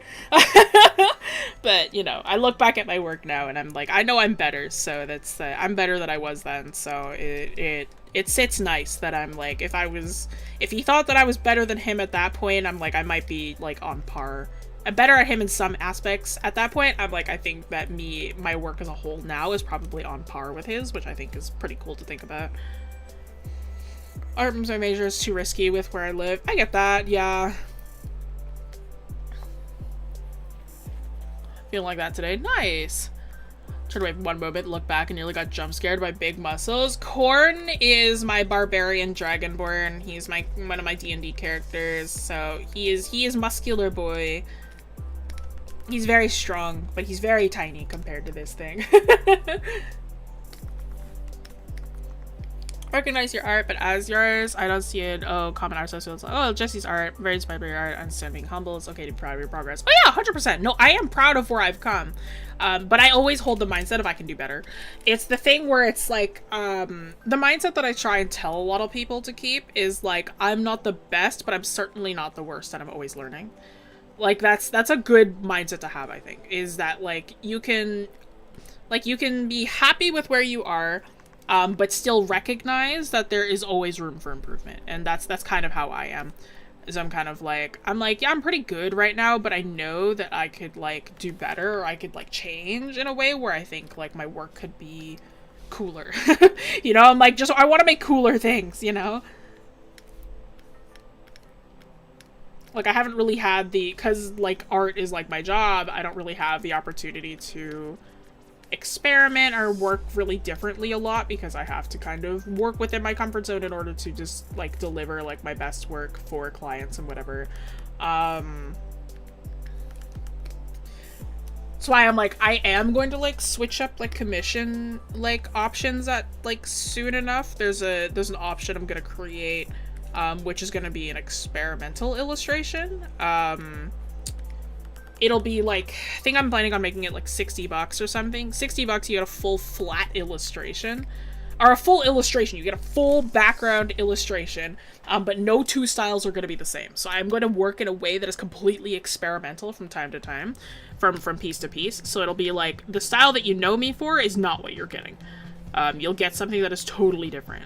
But you will be getting like a full colored, full illustrated piece. And if it is done traditionally, then I will ask if you want me to send it to you. It's that kind of thing. But yeah, it'll essentially be my excuse to where I'm like, I can practice, but I can also get paid for it. You know? $60, yeah. It's gonna be my equivalent to my, because you are not allowed, the one catch is you're not allowed to ask for, what do you call it? Very similar to my sketch commissions, what you get is what you get. Like, there are no revisionary periods, nothing. It's like, you better tell me everything that you want on first go, and then no revisionary periods, nothing. I do a full completed piece for you. Because it's like if I do something wrong, too bad. It's like, you give me what you want in the beginning, and I'm like, all right, and I go off. It's very similar to my, like, 30 for 30 commissions. Is one still up here? No. There's a commission type that I had. It's $30 for 30 minutes. So I do an entire thing. I do whatever I can in 30 minutes, and whatever I finish is what you get. The recent one that I did was this one. Right, so 30 minutes. This is like a 30-minute sketch, right? And it's like, usually they take less than 30 minutes. I think this one was maybe 25, but it's like 30 minutes, and then you get whatever is there. No revisionary periods, nothing. most of like the majority of the price of commissions, for those who don't know, like we have a whole commission series, but the majority of like a commission price, especially for public commissions, is usually the revisionary periods, because it's like we're working on it more than once essentially. So it's like if like a price is pretty high, it's because they're probably including a revisionary period or two, where you can fix things and you can make it really to your liking or whatever. Like, the commission is like cheap because you don't get that. You're not allowed to make revisions. It's like a thing where it's like, yep, you pay for this, that's it. And it's also like freedom for me because you also don't get to decide what style I'm working in. It's like the less freedom you have, the cheaper that the commission is going to be, essentially.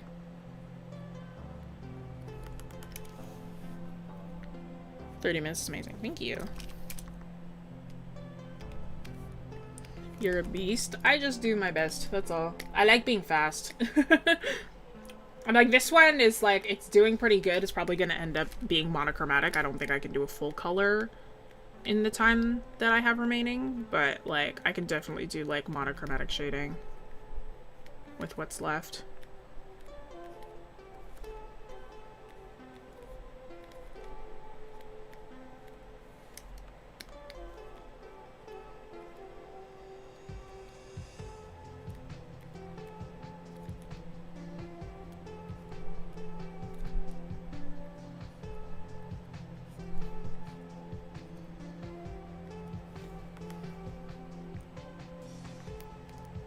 Fast food cooking.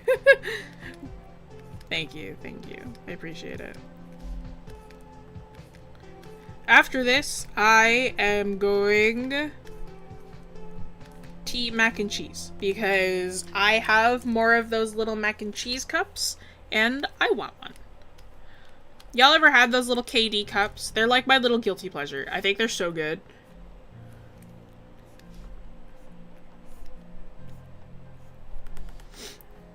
They're just good as little snacks, you know? Mac and cheese! Mac and cheese! It's so good. Love them. I love those little cups.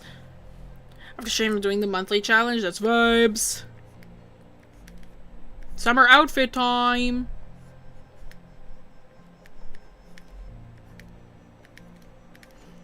Yeah.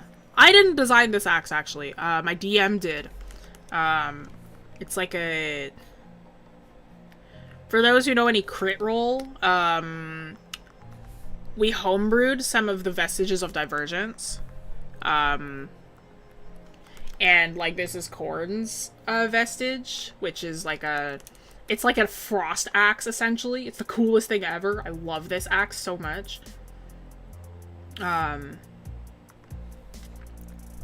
It's a frost axe that summons, like, the ghosts of, like, the soldiers that he used to fight alongside.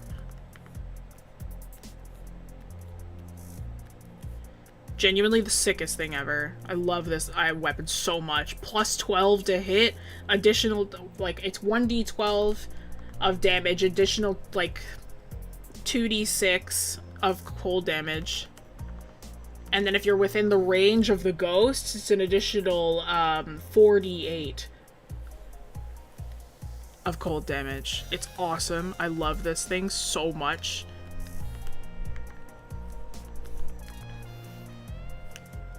KD, craft dinner! Mac and cheese! Can't really eat cheese without getting sick anymore, but I'm happy for you. No, that's so upsetting! Is it because of the lactose, or is it just because of, like, just cheese itself? One of those is more understandable than the other. I'm joking. It's a cool idea. Bro, it's not even an idea. I get to play with it, dude. It's an awesome weapon.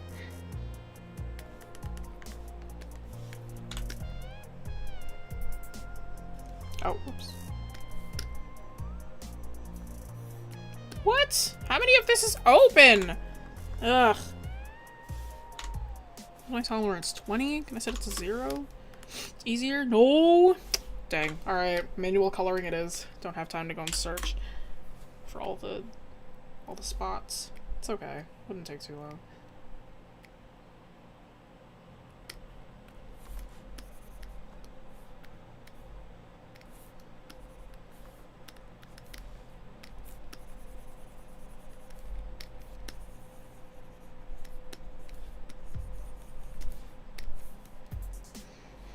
It's craft, not craft, yeah.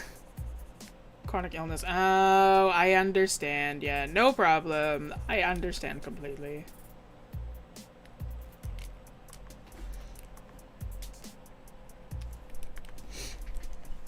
Real cheddar speed. What's a tip that stuck out to you, whether it's storyboard, brainstorm, finances? Yeah, I answered that earlier. The biggest tip that I ever got was from my pre-production prof. He loved my illustrations. I loved him. He was great. He was a fantastic prof. And he had us do a study at one point of an object. And I drew this dragon that was sitting on my desk, like a little dragon figurine. And he was like, this is an awesome illustration, but you notice how much, like, detail was on here. And I'm like, yeah. And he goes, it's too much detail means there's no detail at all, you know? And I repeat that, like, you guys have probably heard me say that before. That tip has stuck with me to this day. Too much detail means there's no detail at all. So you need to learn how to balance out your detail, because if you make something over-detailed, it's just like you've created a new level of detail, so it doesn't feel detailed at all. Right? So, like, you gotta learn to balance and add some areas where there's no detail or little detail so that the detailed aspects can really shine. Right? It's all about balance. It's like, he's essentially saying, like, you need to learn how to balance your detail out. And I was like, okay, alright, I see what you're putting down, Maya. You know. It was very funny. I had a prof named Maya, which was short for Jeremiah. And then I had a prof named Danny, which was short for Danielle. It was really funny. I loved them both. They were both amazing instructors. Really nice, really great people.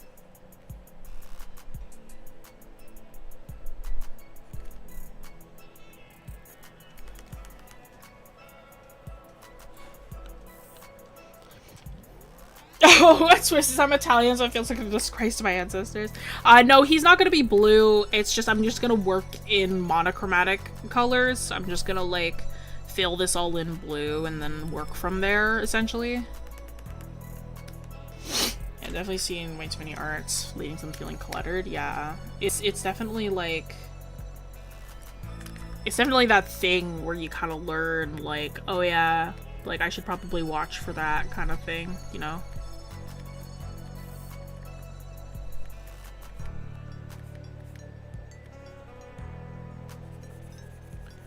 Ugh. You know what? This is actually gonna take way too long. Give me a second. I'm swapping programs for a second.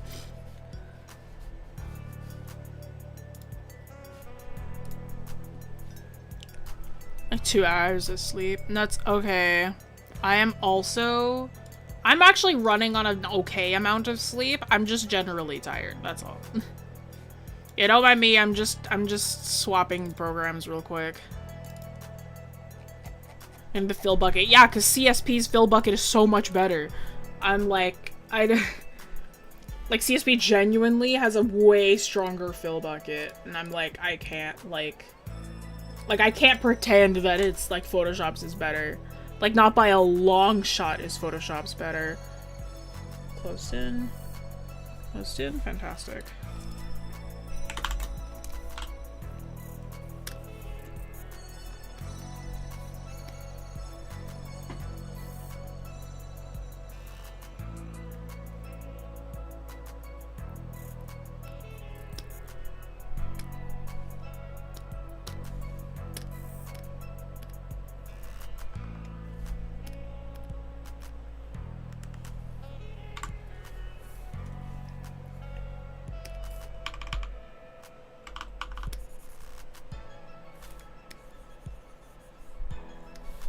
There's some areas that it doesn't like me in, but, like, it's nothing, like, I can't handle, you know?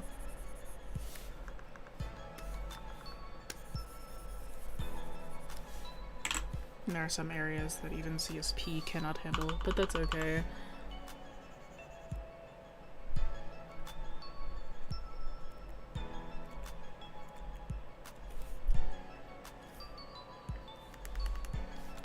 Yeah, I'm just like, I'm on a clock. Don't have time for this. Let's just swap programs really quickly because I'm like, this is what I mean. Like, I work with multiple programs. Is there are just some things that CSP just can't be beat in, and I'm like, I'm not even gonna bother trying. We're just gonna work with a different program for now. Okay, cool. And now we can go back.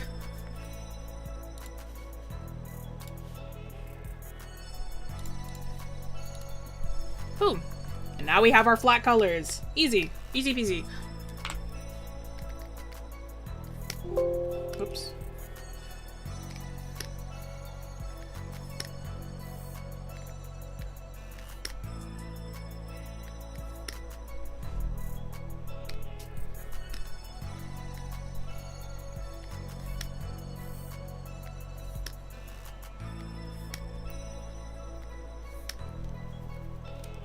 No, that is right. Yeah, let's go with that, sure.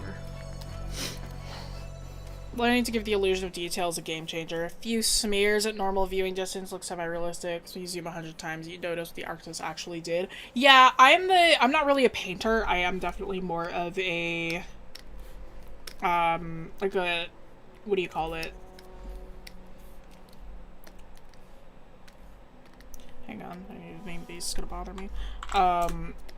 I am definitely more of like a cell shader. But like definitely being able to know where to put like detail and where to like leave it like alone is like absolutely game changing.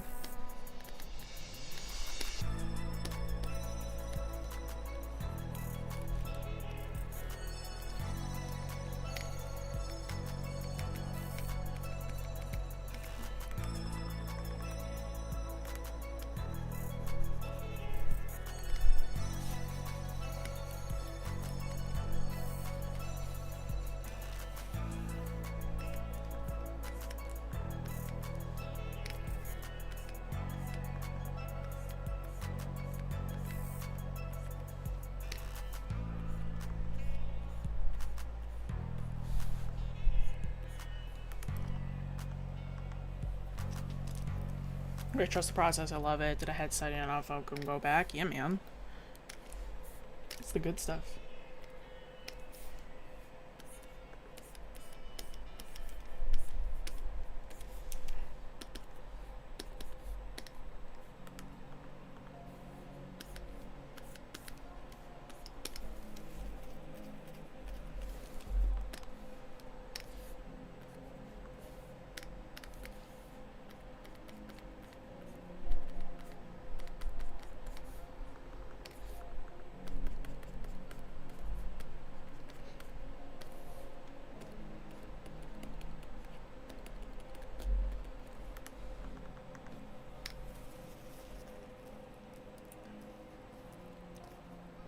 There was a time when I was drawing a tail for one of my Hasbro nosies, a tail tip on fire. I tried using similar solid colors instead of blending.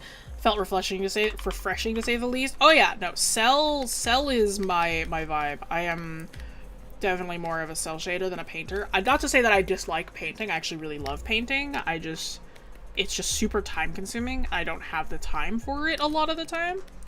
So a lot of times I said time. But it's true. Like, a lot of the time, I just don't really have the ability to, like, paint just because, like, I'm on a clock. And it's like, well, you know?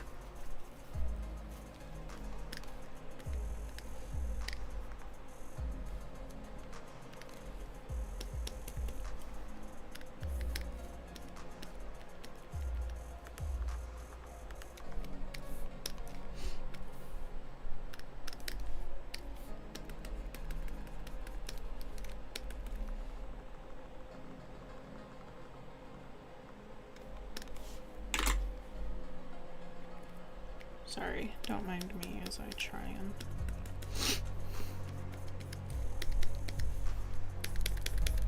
make this feel better to me.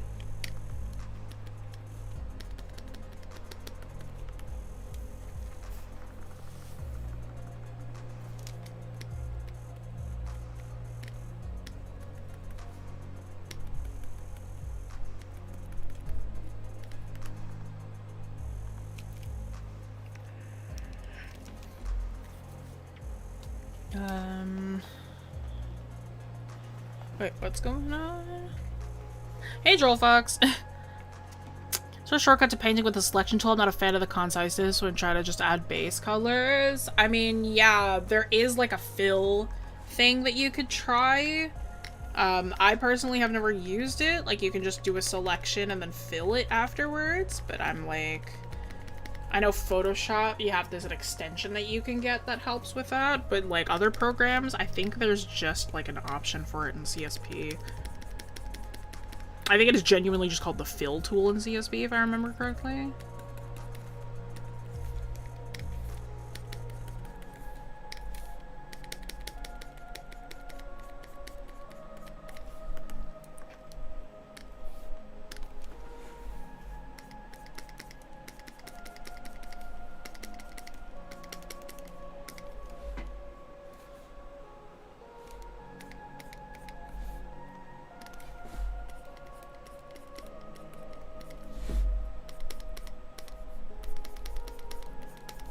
If you notice how little I'm zooming in right now, but you notice how this still, like, I still get the effect that I want, this is what I mean. Little, like, too much detail means there's no detail at all, right? I'm really not being super, like, precise about anything right now. I'm kind of just adding things that will do what I am intending, and that's it. Oops, sorry.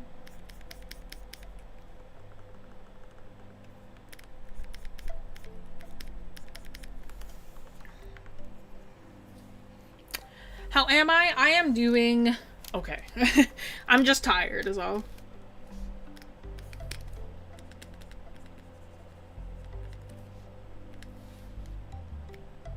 I hope you're doing well though, Troll Fox. It's been a bit.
I'm tired too, yeah. Sorry if I'm like going quiet a lot. I'm like trying to figure out how to do this.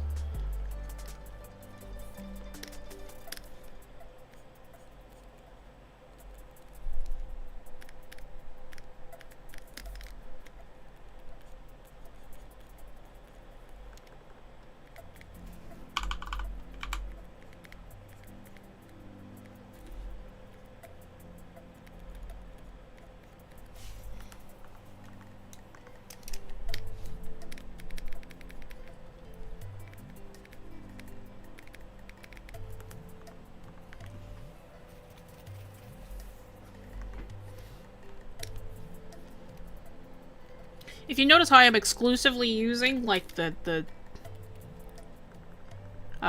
this brush, don't do that either. I really shouldn't.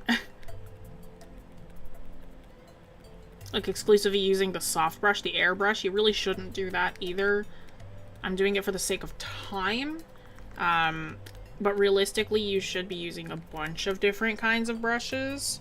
Well, not a bunch, but, like, you should definitely be using more than just the soft brush, because the soft brush can only do so much.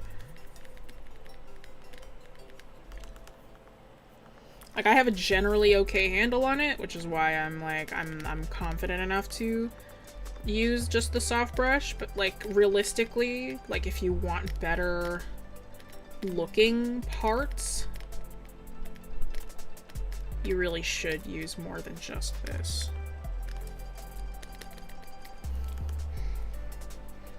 Yeah. Sometimes what these artists do beforehand is make a base layer to alpha lock clipping mask layer 2 so they stay within the lines. That's what I'm doing right now. Yeah, currently I have a layer that is clipped to the original layer. That is currently giving me all of my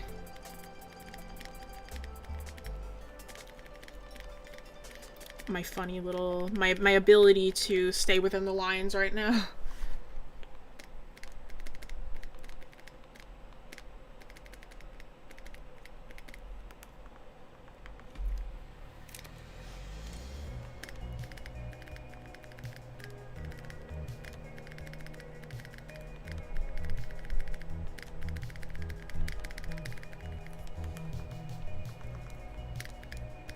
What I'm doing right now is essentially just adding extra texture, so it doesn't feel super smooth, because this is scales. It does have scales. So I'm just kind of hand doing some scales right now. I have a scale brush, but it won't look quite correct for this guy. So I am just hand doing it.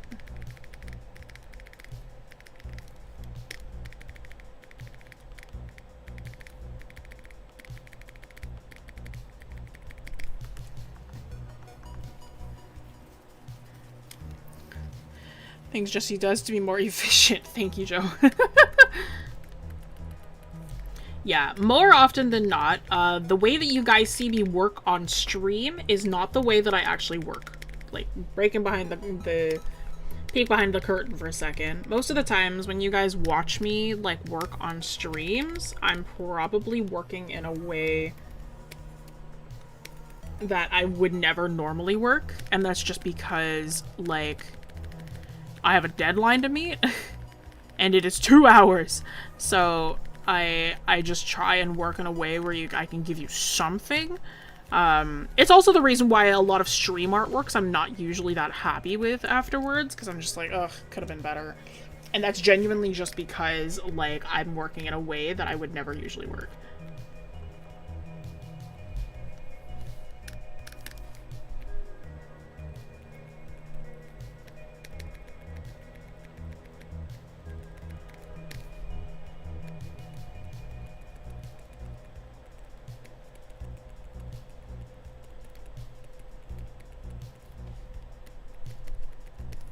And I would never work for a finished piece anyway. I'm like, sometimes I do end up working in a way where I'm like, sure, that's good enough.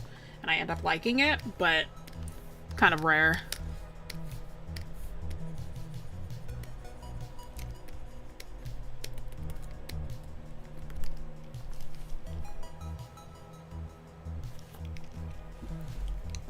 Imagine Jessie at full power, no allergies, full sleep, full food, hydrated, etc.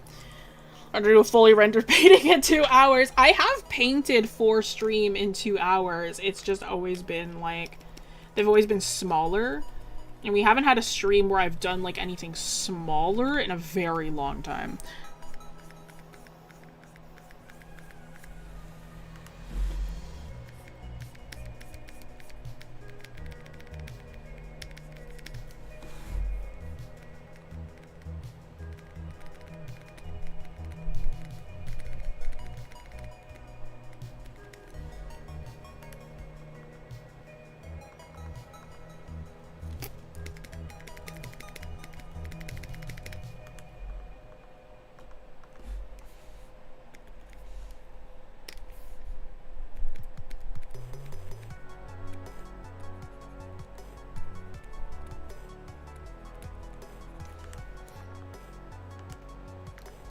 Alright, one last touch, I think.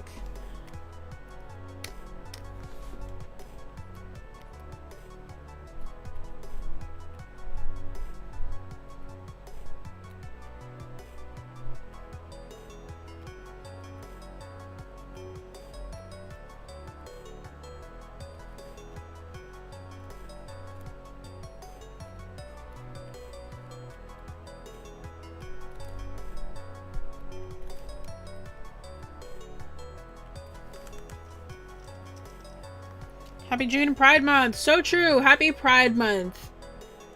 LGBT community, we see you. I see you, at least.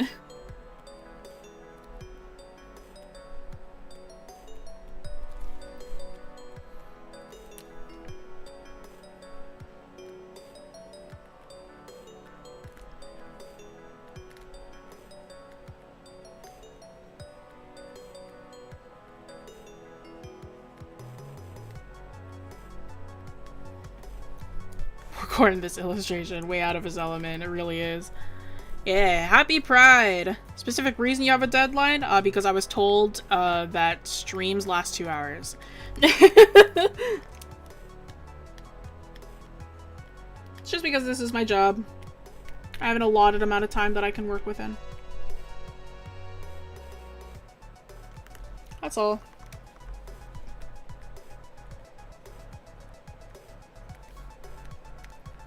Don't worry, I'm not just leaving these like this. I am going to fix it. And I do see the clock. I'm just racing against it right now.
Just a nice little water reflection. Nice and easy.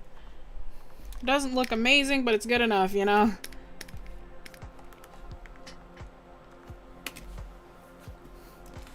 Cool. Let's fix some of this line art and we're good to go.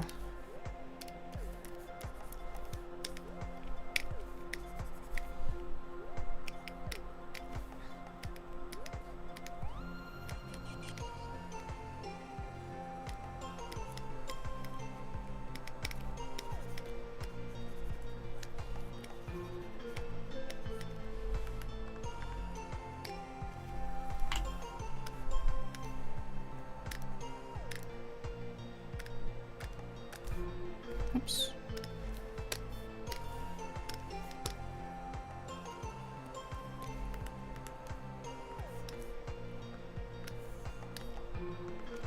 Cool. Good enough. All right, y'all. Thank you all so much for joining me today. For those who don't know too much about us in the studio, hi. We're not just a YouTube channel. We're a school of illustration. wingcanvas.com. Check out the classes that we offer over on there. We've got some our spring terms are finishing up. Our summer terms and camps are coming up. They will be starting in July. Signups are still available, if I remember correctly. I personally am going to be teaching a comics and manga intensive where you can learn all about comics and stuff like that. So be sure to check those out. This file that you see in front of you will be available on our Discord as a JPEG, so feel free to check out the Discord, check out all of that fun jazz. But if you want the working files, want to chat with me, want to hang out with me, you'll be hanging out with me next week. Become a Patreon member, become a YouTube member. This coming week, all our members will be, you know, chatting with me on Wednesday. You'll be getting live critique, you'll be in a Discord call, and we can hang out. That is for all membership tiers until the end of June, or beginning of June, in which then we will be switching which Patreon tiers will have access to that. But as it stands right now, hey, we'll be able to hang out live. And that's not just me. Once a month, every other instructor will also be hanging out live. So we can all, you know, vibe together. But alright. Next week, or tomorrow, what are we doing tomorrow?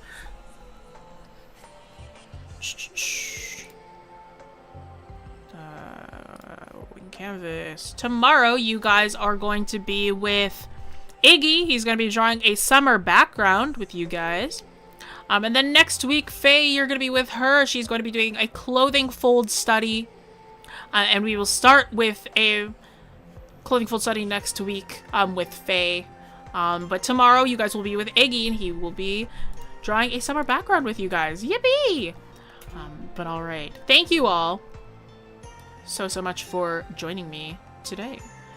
And I'll see y'all in a couple weeks. Au revoir. Bye-bye.